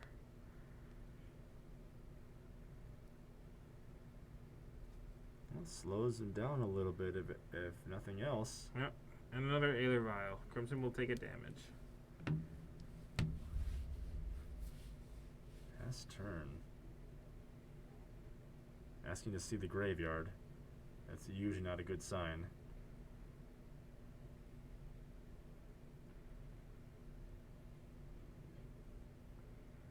Where is that sword? Is it still in her hand? Well, in this situation, him being at 2, I wouldn't have cast the sword because a 2-power creature that is lethal is better than an artifact that does nothing. I guess. But, I mean, all the previous turns, yeah, sword, I think, was the move. Well, sure. The previous turns, I absolutely agree. Yeah.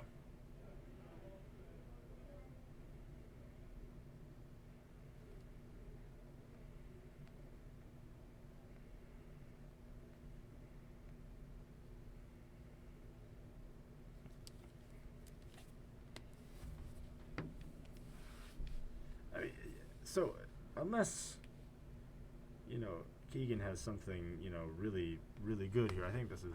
I mean, I believe the is books a here, charm, right? which is enough to kill the Arbiter. What's that? I believe Keegan has an Izzet charm, which will do 2 damage to the Arbiter. Oh. So he's not just dead.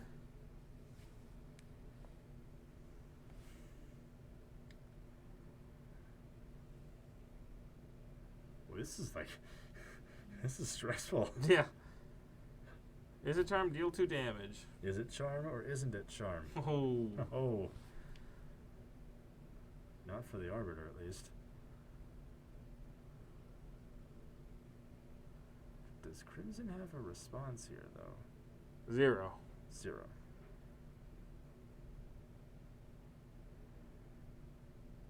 Choosing to not play the sword. Again. I mean, maybe it's fine to not play the sword here because you have the silent clearing. You could draw into a 3-drop. But still, why wouldn't you want to have the extra insurance policy? Yeah. I don't agree. I don't know. That doesn't seem right.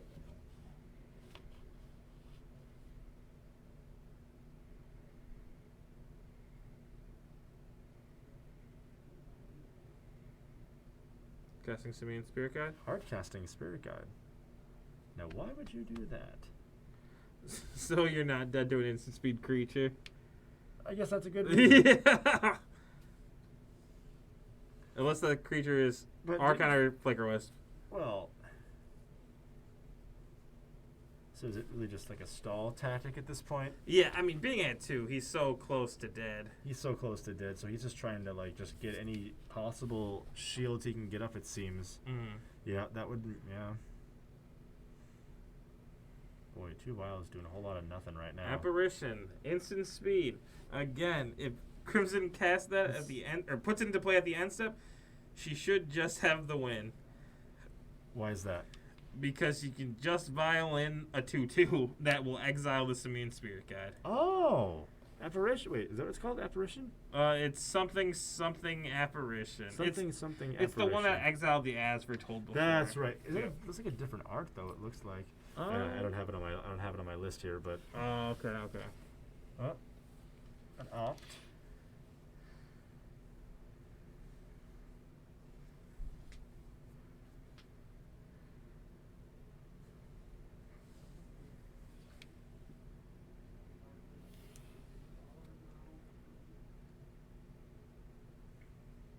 Serum Visions.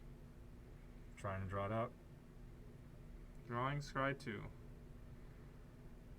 Keeping both. Looks like Electro Dominance and something else. Yep. Combat.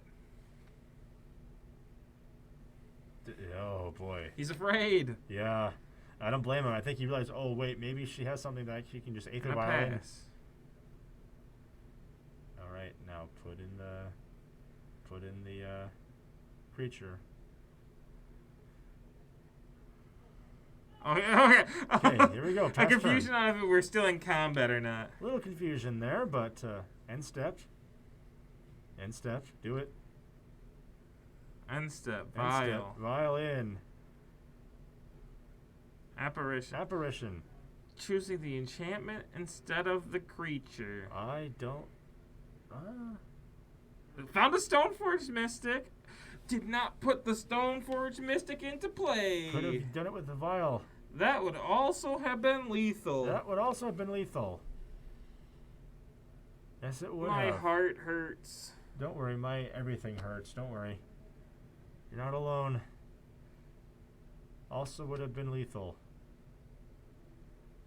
The vial was at 2. The vial was at 2. Never forget your Aether Vial triggers, kids. And she passed turn. Oof. This is a rough one. Okay, I'm gonna make sure he knows.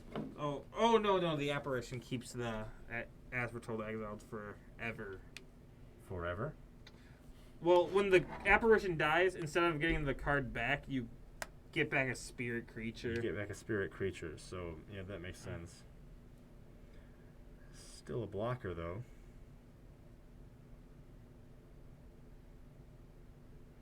Two minutes left in round. It might be over here soon.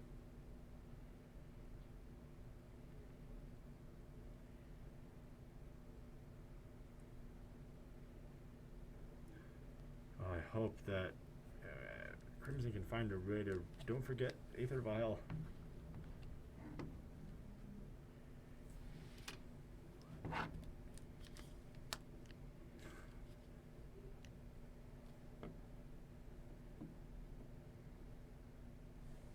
I see you gripping that. You just gripping Yeah, that. yeah. Stress My gripping little it like, stress "Ugh." reliever, like a little clamp. Yeah. This is fun. Well, It's a spicy one. it's a spicy one that could be. Does that apparition make a blue or a white creature? A blue illusion. A So blue illusion, yep. Sword of Feast and Famine will still just be lethal. And still haven't seen it yet. Still have not, or not Feast and Famine, Fire and Ice. Sorry. Fire. Yeah, the sword. We have not seen it yet in any River capacity. Ruins chooses not Whatsoever. to play equipped. Whose turn is it? I lost It track. is Crimson's turn. Okay. Is this lethal here? If Oh. she just swings. He's at 2 life. This has got to be lethal, right? Yes? Okay. So wasn't committing to the play yet. I'd say just blitz here. Just blitz. And just. Right? If I'm seeing this correctly, it should be lethal, right? It is. I think Keegan has a Brazen Bower in hand. Oh. But, like, that'll be. It should be lethal, yes.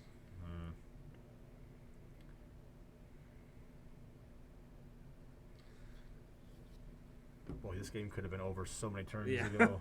Could have been over about 20 minutes ago. No sword again. Why is there no sword? This might be beyond. This might just be toxicity. It's like, what are you gonna do to me? I don't know. What are you gonna do? Nothing. Well, we are about to tell them it's almost time. Almost time of the round. We have about 23 precious seconds left. Brazen Borrower. Petty theft to return Stoneforge. Stoneforge. Vial in the sword. Vial in the sword. Vial in the sword. Or Stoneforge in the sword, or Batterskull. That too. Yeah. Yeah. Use stone. Right. That's what I meant to say. Sorry. Use Stoneforge to bring in artifacts. Yeah.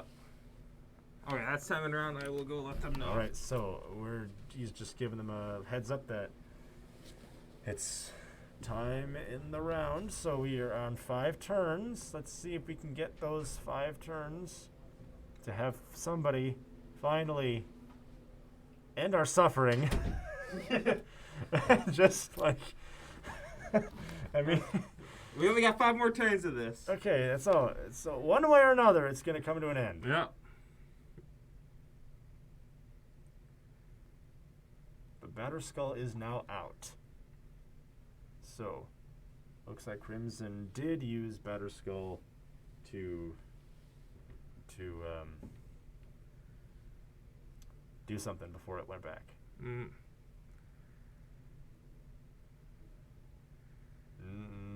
He's scared again.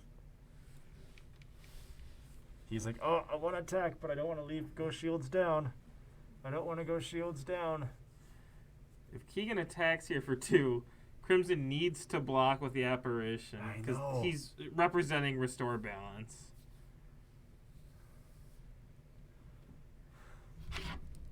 Boy.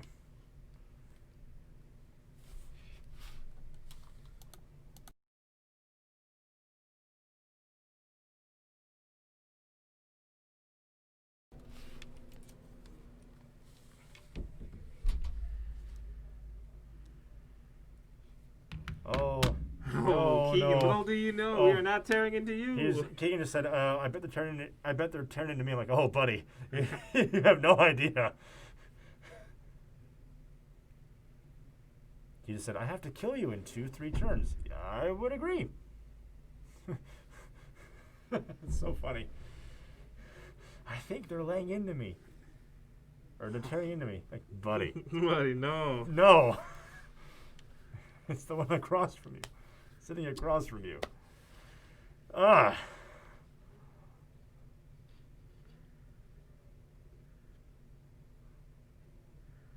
Swing 2. Please block with the apparition. Block it. Block it.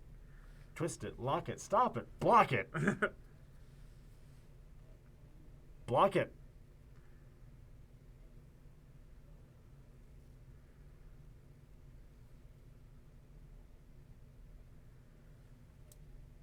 Block it.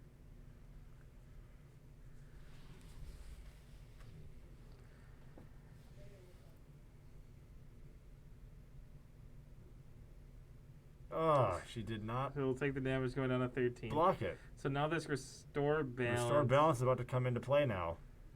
Well, restore balance would have happened regardless if he wanted it to. Then okay. I don't know. All I know, I don't remember my life before this match anyway. Yeah. So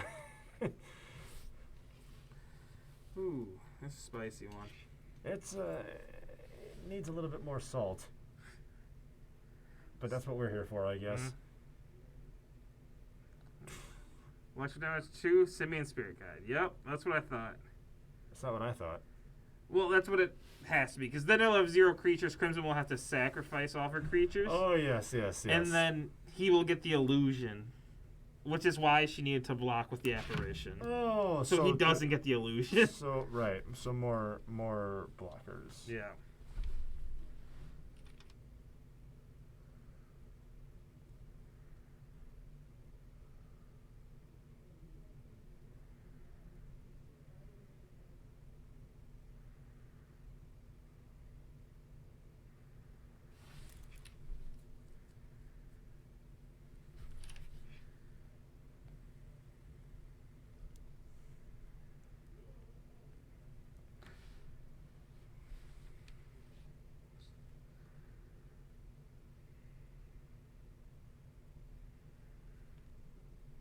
Okay, so this Sword of Feast and Famine, if she draws a land, She can is play. still lethal. You mean fire and ice?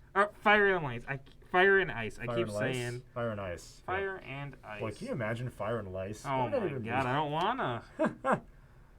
But that is a blue spirit. Like the last Airbender of the Blue Spirit, or a different Blue The Spirit? blue, that's Zuko. Yeah, is it Zuko? Yeah, it's Zuko. Yeah, how about that? You know we're tired, and you know we're losing our minds when we throw Avatar references in here. Yeah. That's how you know we've lost our mind. Yep. Take a look at the chat right now. Yeah, can I get a... Can I get a for this epic stall out? I'm gonna give it to you. Yeah.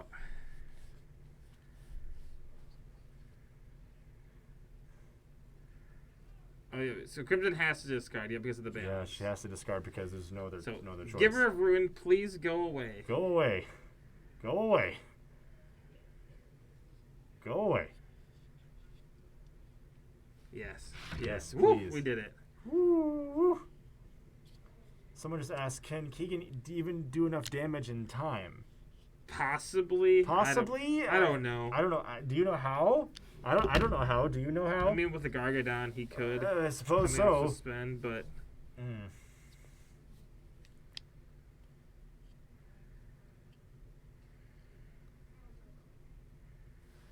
and these bolts. So Yes.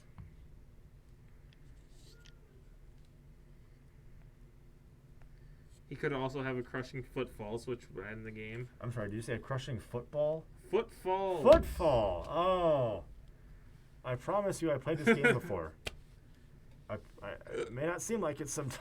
So sometimes. here's a bolt Footfall. and an ancestral vision.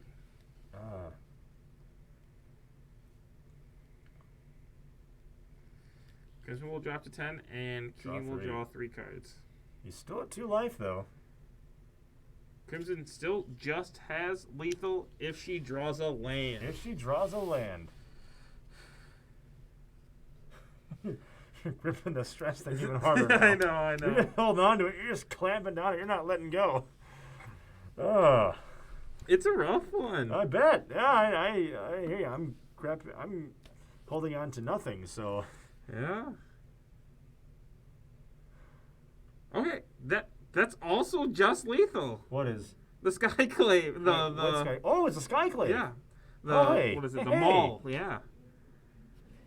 Can she cast it though? Yes. Really? Yep. She has the white mana. The Yeah. one white mana. And it only costs 3. So what does she have to do to win right here? Literally just play the Maul. Play them all? and swing. And swing? she wins. That's it? Yep. That's all she has to do. All right. Well, let's hope she does it. Cool. All right. I am so ready. Please. Please. Yes. Both of us. Please. Please Yes. play it. The Play it. sword has been in the hand for the last 20 turns. Doesn't even cast. Doesn't even But cast the it. Maul, one But the turn. Maul, one turn. That's looking like lethal. That's looking like lethal.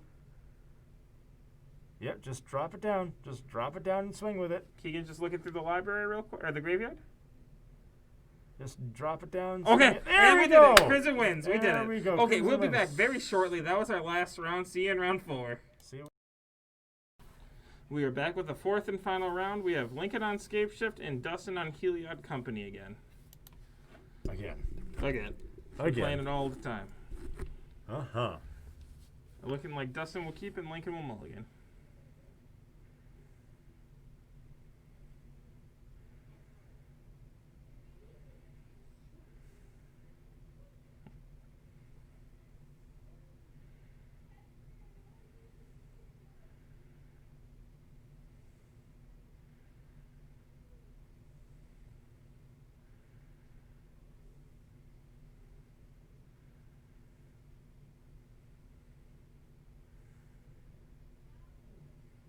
That's a lot of lands in a summoner spec. That's a lot of lands. Yes, it is. Not good enough. No.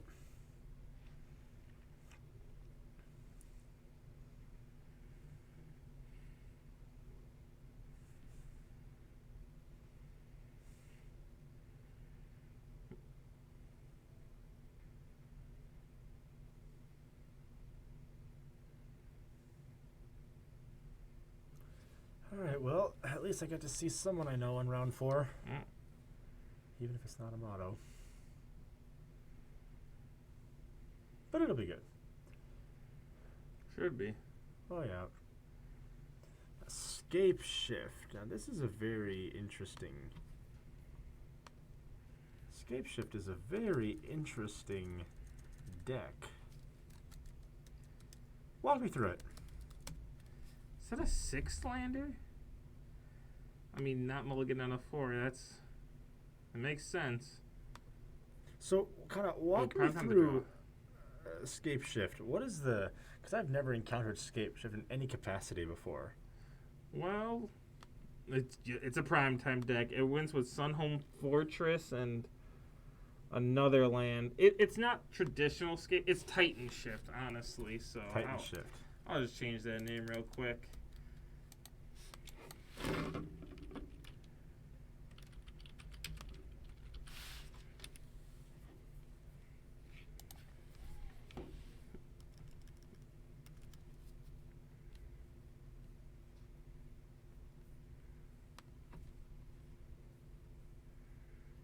So some Givers and Noble. And then Lincoln played his Dryad of the Elysian Grove. It looks like, and the thing with with Heliod Company, if it gets off to a fast start, it can put you away early. Mm-hmm. But the Dryad is definitely good to get out early if you can. Looks like Lincoln has 1 untap land and 2 tap lands. So unless he draws another untapped source, this primetime's not coming in next turn. No. And that's important, I would assume, right? Because you want to... Ranger Captain Eos, Spike Feeder. Trigger Ranger, finding a 1-drop. There you go. Having two giver, I just seeing two givers on the field at the same time on both on one side of the field. That's Finding a Noble. that's just annoying because they can just protect each other. Yeah, protect everything.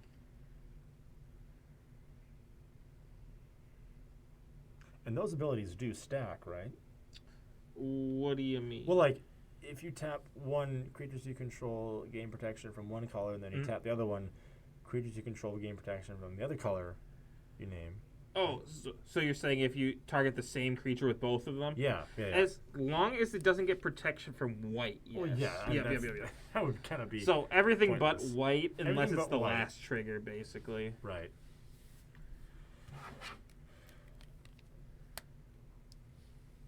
So 2 lands.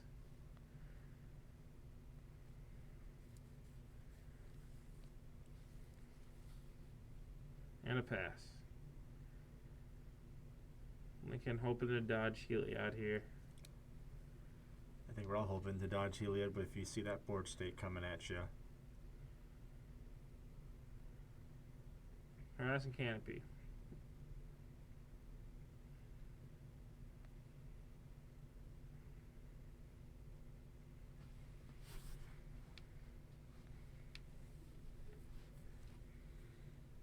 Noble. Dustin doesn't look like he has too much in hand right now.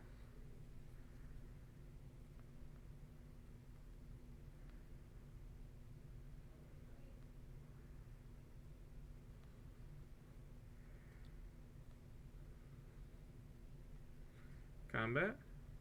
Swing 5. Lincoln will drop to 13.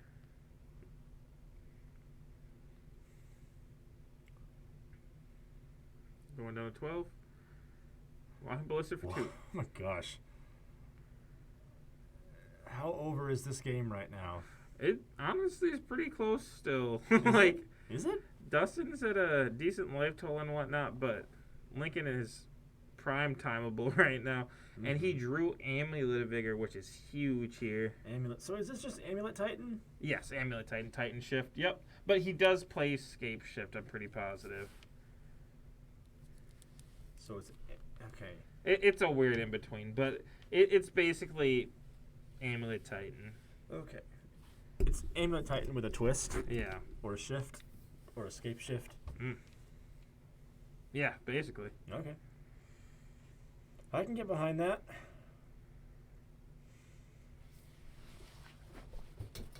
I can. Boros Garrison. Is this going to be a Field of the Dead?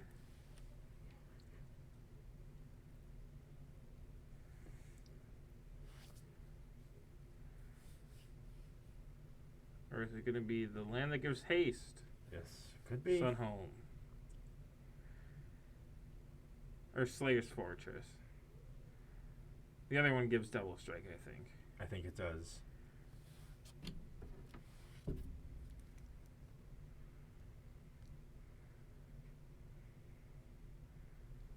Bounce goes quarter to the hand.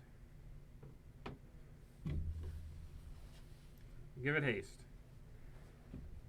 Swing. Trigger.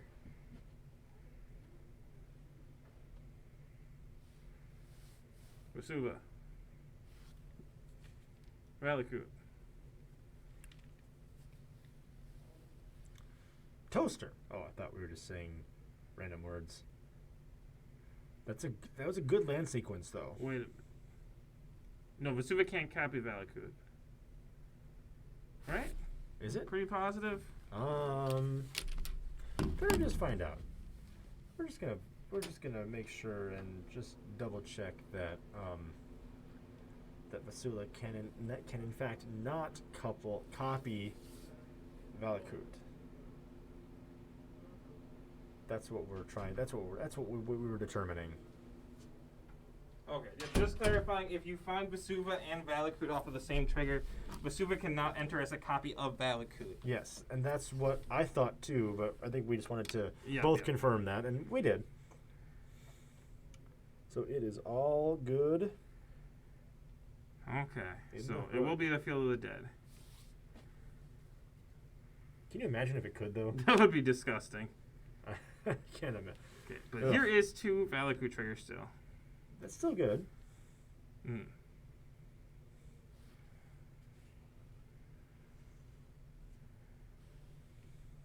Can Pro you colorless on both. can of you them. do that with Giver? Yes. Unlike Mother, you can get pro colorless. Oh. What is? Okay, I'm trying to think of the text on Mother of Runes.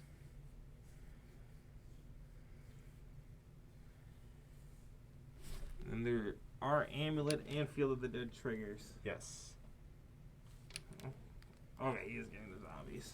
I saw you. I'm ready to run at a moment's notice. Oh yeah, you're raring to go. You're just like a fireman, just ready for anything. Yep, they're untapped. Yes.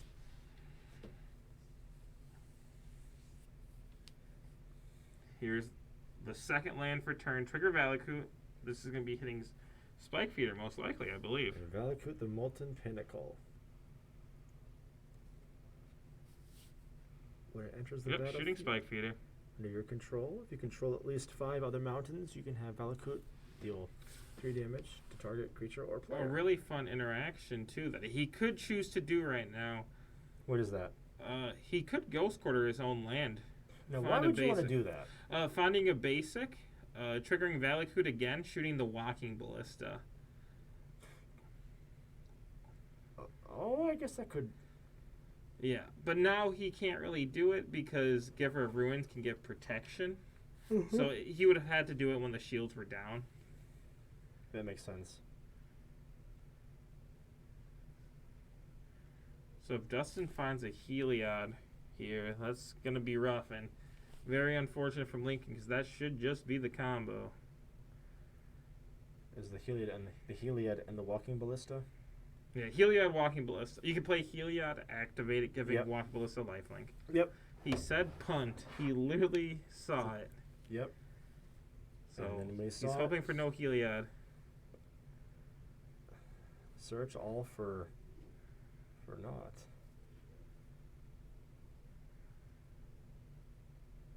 But Dustin might not have it. We'll see. Crack Canopy still has enough mana for Heliod combo if he draws into it. Drew a Verdant. That might be game. Could be.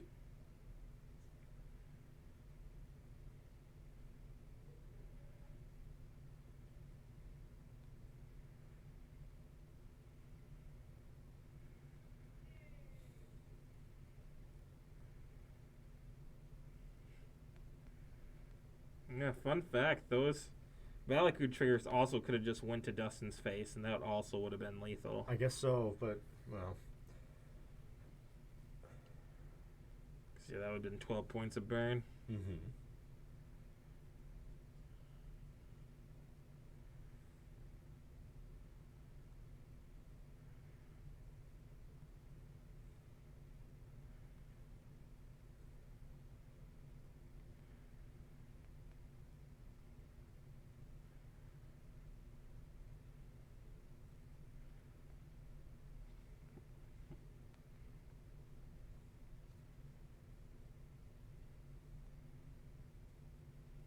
Kitchen Finks, Oh.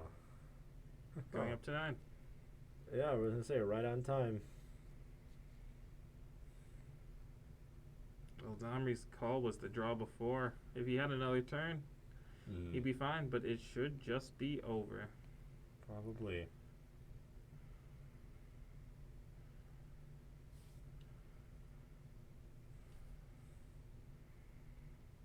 Cast Summoner's Pact.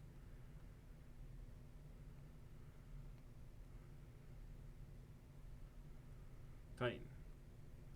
Cast Titan. Okay. Lincoln gets there. He almost Yes, he punted does. there, but he got it. He got it.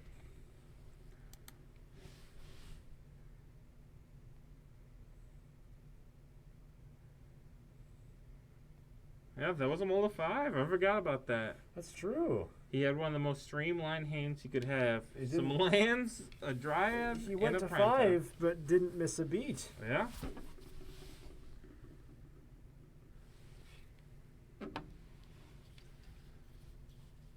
Is that a summoner's trap? I love that. Summoner's Trap. I haven't seen that in a minute. Me neither.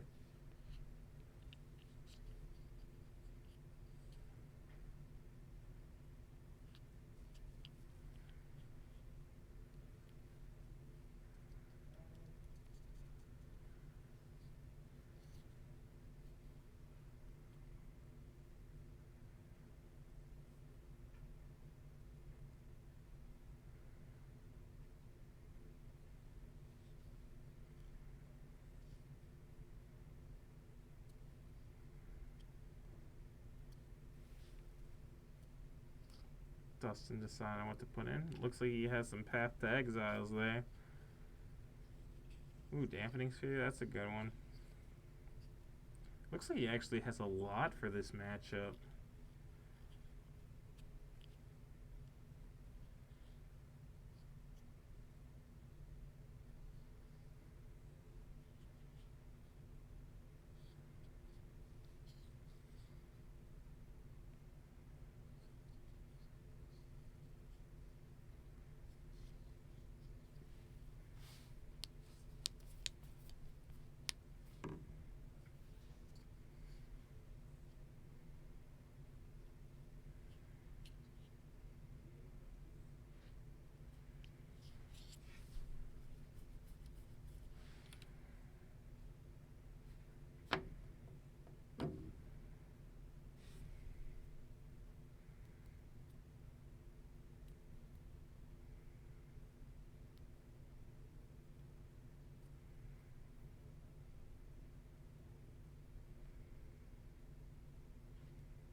So as we continue this epic shuffling game going on, Yeah.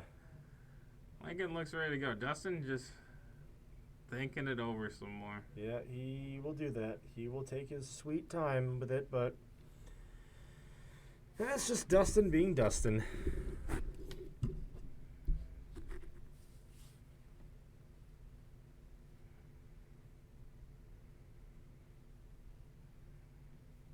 And now I think we're both ready to go. They're both ready to go now, I think. Looking like they're good to go. Mm-hmm.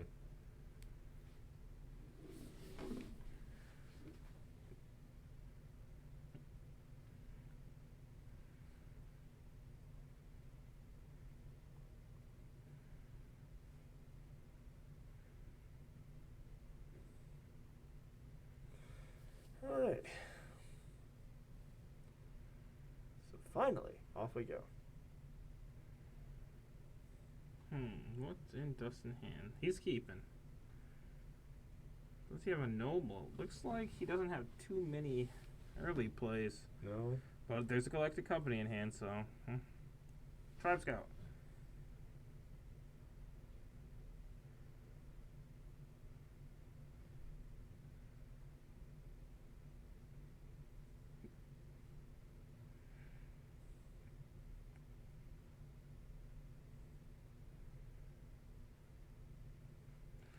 Looks like Dustin has a Path to Exile in hand. Would have I seemed think that's so. what he was debating on. Mm-hmm. Yep, That shot. he will There it path is. You called it. There is the path.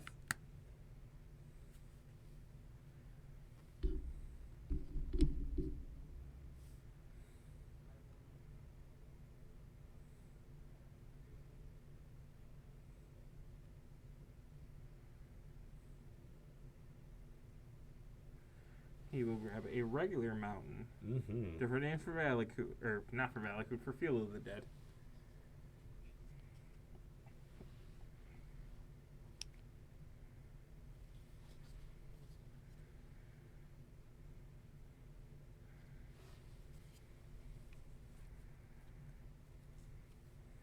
Explore. Celestia Sanctuary, returning a forest.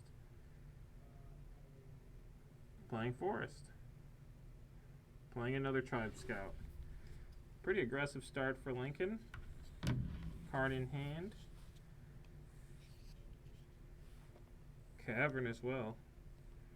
That cavern could be prove to be useful. Spike Feeder.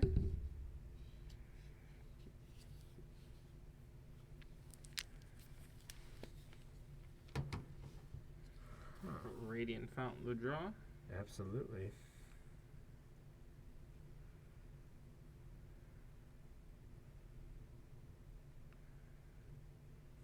Gaining 2, going to 22.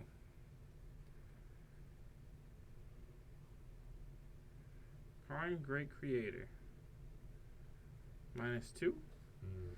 He might have a Pithing Needle to the sideboard, which would be pretty good. That would be good, especially considering that we want to be, whenever you're facing anything even resembling Heliod Company, you want to be disruptive. Yeah.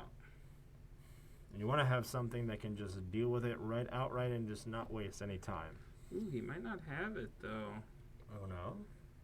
No, it doesn't look like it. He has a liquid metal coating, but that's... Oh, yeah, he can use the Tribe Scout to put a land into play. I was going to say, that doesn't do it this No. turn, but... Okay, he's not just dead to Heliod, which is good.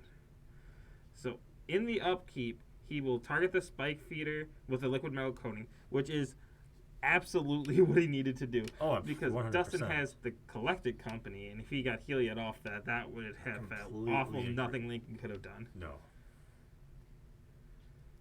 That was a really good move. it was. And this is when I appreciate, because you know all the stuff about Magic. I just sit here and go, yes, I Yeah. agree, 100%. And here's the Collected Company.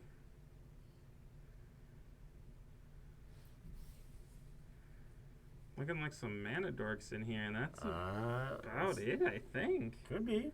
Yeah, I think Yeah, it no. was 3 Yeah. nobles and a bird, so... It's pretty. That'll do it. Move to Exalted. combat. Do it, Karn. He'll take it. It Oh, yeah, resulted. Exalted. So Yeah. the Karn's dead. So is Lincoln at 22 life? Lincoln is at 22 because of the Radiant Fountain. That's right.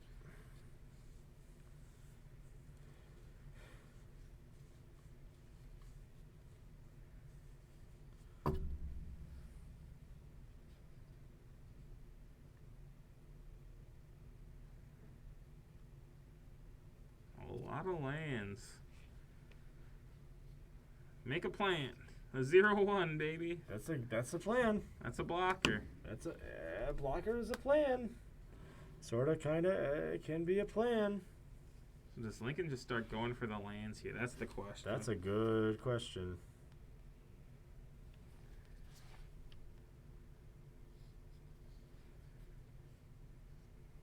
Getting an engineered explosives. Okay, this engineered explosive for 1. I'm just gonna make sure he knows he has that plant token because he just used it for Karn. Yes.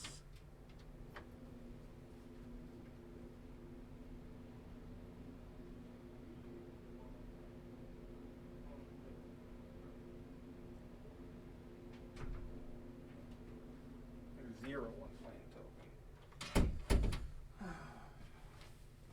Just making sure board state is correct. Mm-hmm.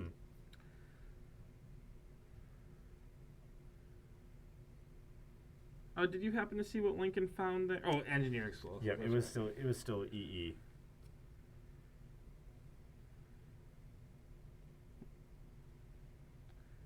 So that land is turned off, so that stops Heliod combo this turn. Yes, it does.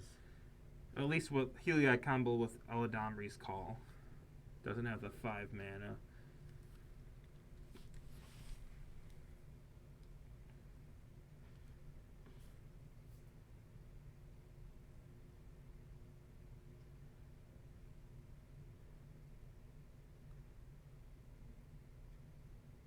Ranger Captain.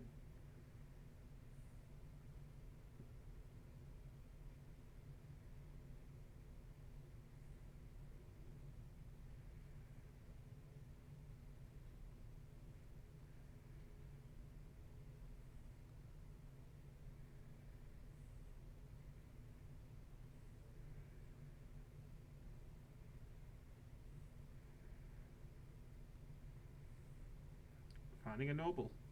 That's a noble.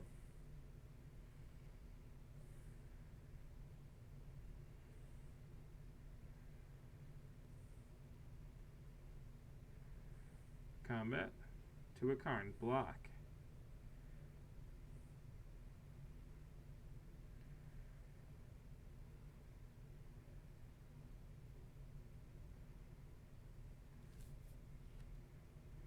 Sacrifice Ranger Captain. Lincoln cannot cast non-creature spells. That's boy, that's brutal. Rex Sage the draw. Rex Sage, yep, and that's gonna come into play later on. And yeah, I was gonna say it probably just comes in now. Oh yeah, I guess now would be good too. Yep, it is an artifact. So not even that's right. Sorry, it's late. I'm tired. I forgot. Yes, that's an artifact. Yeah, that's an artifact. That is, Very true. that is a-okay. That is yep. No point in waiting. Yeah, Ooh. just Lincoln has a Sky Sovereign in his do it now. sideboard. There's a lot of fun things that he has. Mocking Ballista, also an option. Absolutely. But he decides to go with Golos, which seems amazing here. Search his library for any land. That's like throwing what analogy can I use here? That's like throwing a dumpster, a bulldozer on a wood chipper. Yep. Then Sure. saying, hey, go swing. Yeah. Here, go down the slide into this. I wonder if Lincoln plays a Cascading Cataract. Do you think he does? Probably not, but normally when you have Golos in the sideboard, you play one. I get that, but at the same time, how Here's a bog. how careful do you want to be right here? Exactly. But here's a bog, so he's just removing that entirely. Just get it out of the way now, I guess. And a cavern. Yeah, that's a good that's a good flip. And he will name Giant with the cavern. Yes. That's a really good one to name.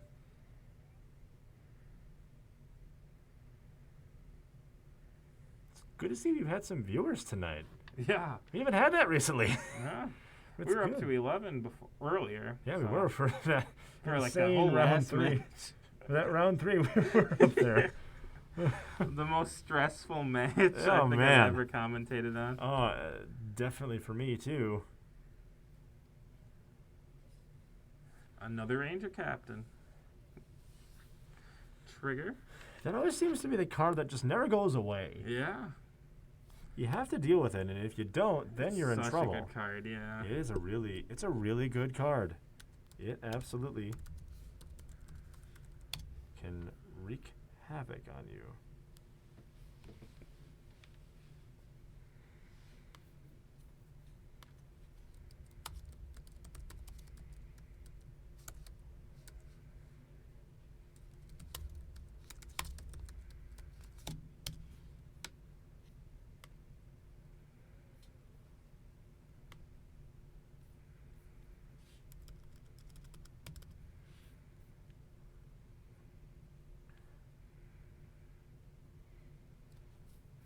Finding Viscera. I believe he has a Kitchen Finks in hand, so he almost has a combo assembled. He almost has the combo assembled. Yeah, he's getting there.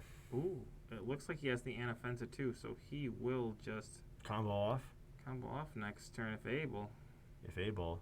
Now, what can Lincoln do to to potentially stop that? Is there anything that can be done? He can activate the liquid metal coating if Dustin sequences poorly. Oh, okay. Well, knowing Dustin, he's probably not going to sequence poorly. Yeah. So now, if in the off chance he does, this is speaking in hypotheticals here, but what would he use the coating on? Well, he just used it now to blow up one of his lands, but Okay. if Dustin sequenced poorly, if he played the Viscera Seer and then the Anafenza, he could activate the coating in response, but Yeah.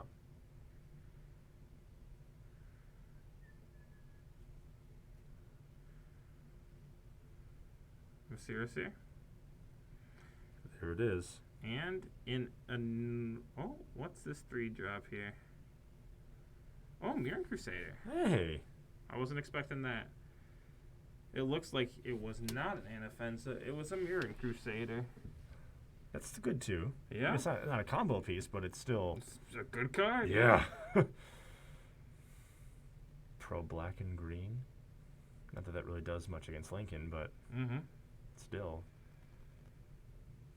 A 3/5 colorless creature's a good body. And Dustin's just, again, he has a really annoying way. I didn't say annoying because I've played against him a whole bunch. He has a really annoying way of just hanging around, just hanging in there. Never quite, even when he gets down, he doesn't go away, which is Certainly. it's one of his good and annoying qualities, especially with Magic. Like, don't let him hang around, otherwise you wait too long and then it's just he just comes and gets you. As someone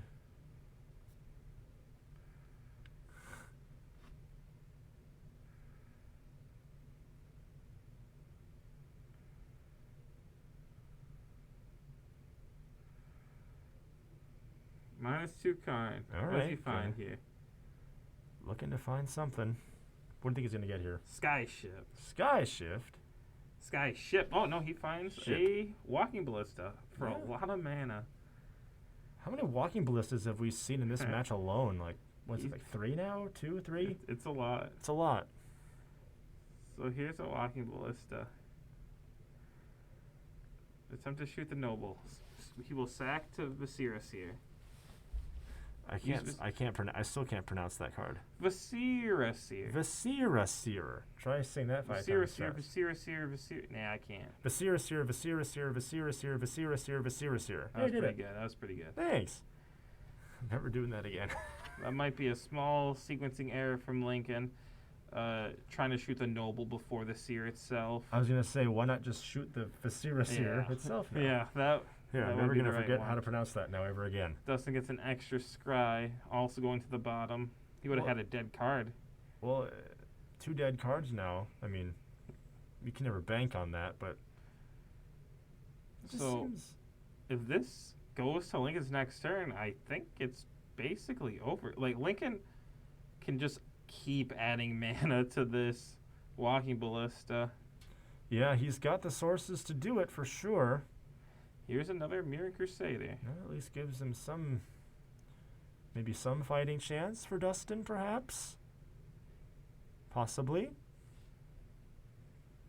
What are you thinking there, partner? I don't know. I don't really think it does. Really? I mean, he's just going to keep getting his creatures shot down. Well, no, I realize that, but I'm saying, like, can it buy him some time to try and fish out his Yes. combo? Yeah. Okay, so he will shoot the Kitchen Finks. It will come back and he'll shoot it again. That's probably the right move, Yeah. right? Yeah, I think so. I mean, it just seems to be the most feasible threat. Look at all these lands. Look at all those lands. Look at all those lands. Yeah. So Amulet of Vigor the draw. Wooded Foothills in hand. And just a pass here. Smart play, I think. I mean, it's conservative, Activating at instant speed is a lot better. See what Dustin does with his turn before you use yours. I hear what you're saying, and I agree with that. activated instant speed. I mean, there's always a little bit of risk that comes with that, but you know, if Well, it it's safer here. So like our last game, Yeah. like activating instant speed, or not last game. What was it? The Last- second game, the Field of Ruin Field of against Ruin, Tron. that was in round 2, I think. That's different than this because Dustin is a collected company deck. So if he wants to use the Heliod combo, Lincoln can respond at instant speed, which is much better Then- because Dustin's forced to commit resources to it. Right, and also forces his hand a bit Yeah, too. exactly. Yeah. Which is different than Tron being assembled and then Yeah. you just getting punished because of all the mana. Oh no, that was round 1. Oh, that was round 1, yeah. Feels like forever ago now, doesn't it? Really does. God, especially after round 3. We were thinking, man, round 2 is over so fast. So Lincoln will add 12.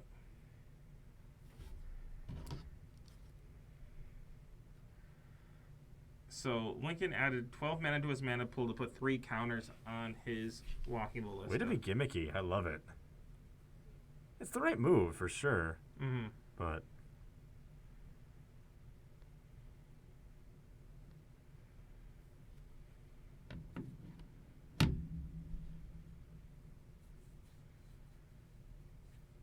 Boreal Graze at the draw.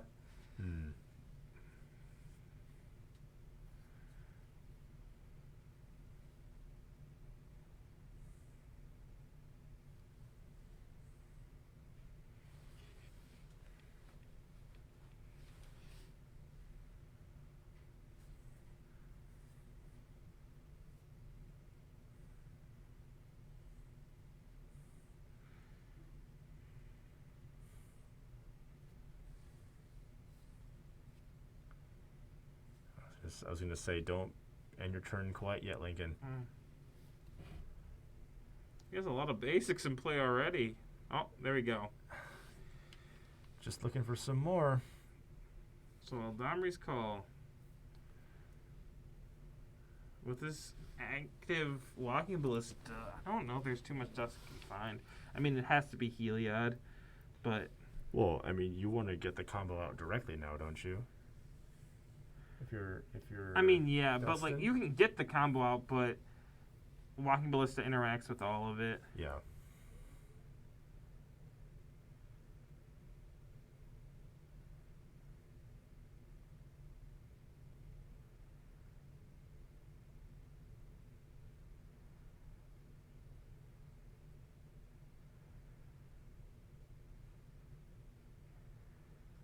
Here's the There Heliod. it is. Does Dustin have a chance here?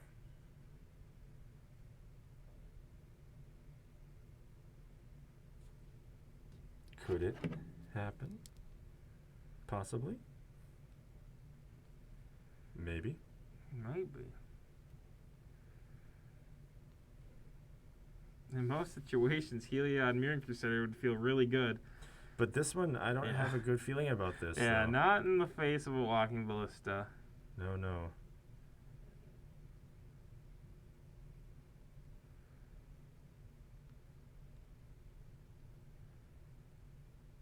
Move to combat. Swing. That seems like a weird attack. Golos is a 3/5. Protection from green, correct? Yes, it is. just making sure. Yep, just making sure. Yep. Mirroring Crusader is pro black and green. So you can't block the other one. But the Golos will definitely still block the first. Yeah, Golos is a free block. Yeah, Golos is a free block. With, I mean, it makes sense to swing out with both. I don't disagree with it. I think swinging with neither is the right call. Well, I mean, yeah, I mean that's the better call. I'm saying like if you're going to if you feel so compelled to swing with that, yeah.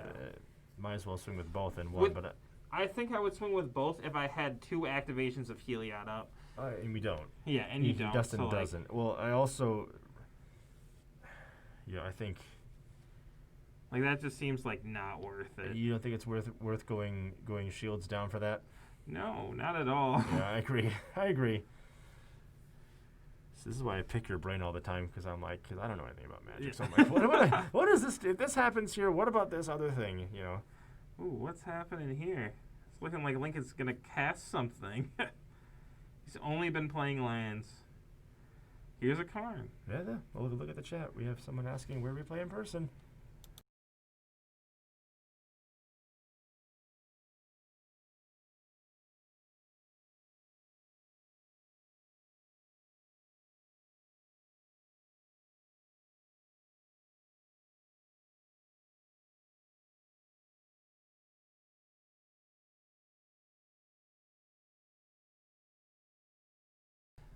Here's a minus from Karn. Oh no, a No. plus from Karn. Plus, And then using liquid metal coating to turn it into a creature. yes, it is.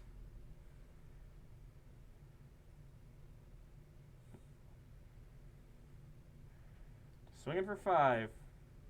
No fear. There goes a third of his life total.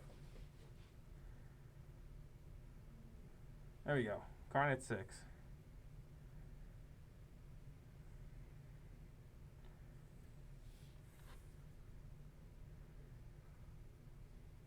Here is a Kitchen Finks.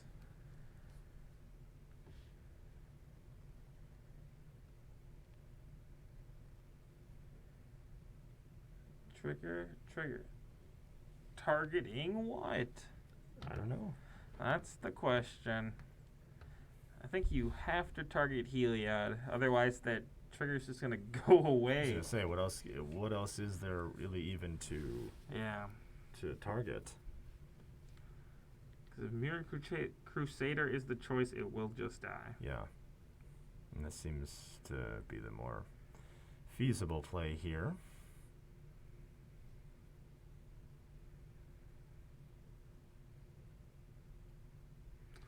Time to put on Mirror Crusader. Ah, Boom. Gun down. yes, it dies.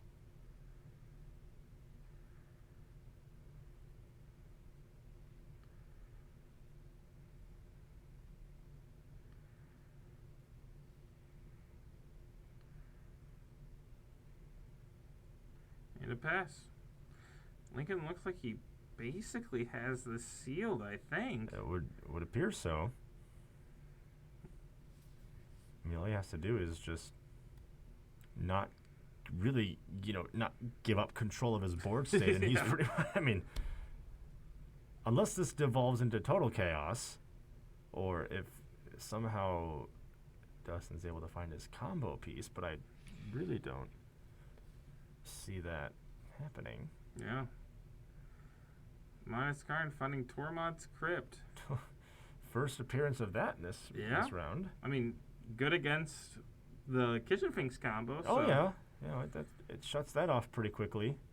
I mean, Lincoln really doesn't need to do anything else. He just needs to not, just basically. Oh, prime time. Yeah, That's I a guess- draw. I mean, he could do that. This game ends faster. Yeah, I guess I think all Lincoln just needs to decide now is how fast do you want this game to end. Oh, he's not even choosing to find field of the deck. He just wants the Teleria West in his hand, so that trigger will. There will be an Amulet of Vigor trigger, adding a blue mana. And then Simic Growth Chamber will untap and put the Teleria West into Lincoln's hand. That's a good play. Mm-hmm. It's a solid play. It's a solid play because it's the right play.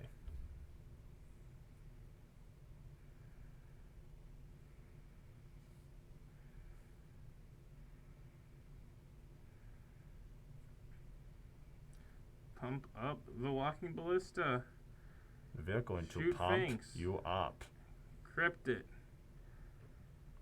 So, what his entire graveyard. What was that? Did Dustin he just put his graveyard off to the? Yep. Tormod's Crypt. So he just exiled it in response Oh, to the that's right, Kitchen that's right, Finks that's right. trigger. Yep. Yep. Sorry. Again, No problem. Yes, my brain is. The carriage is turning back into a pumpkin. Mm. You catch.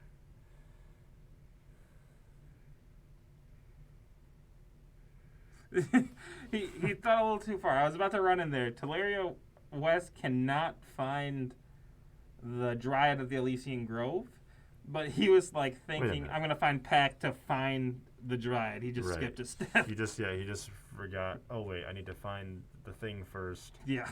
before I can go get the other thing. There's nothing Dustin can draw here. I'm pretty sure. Sure Dustin's. I'm pretty sure this. Even is, Collected Company until absolute gas isn't enough. I think it would literally have to be Collected Company into Kitchen Finks, or not Kitchen Finks. Okay, yeah, that's game.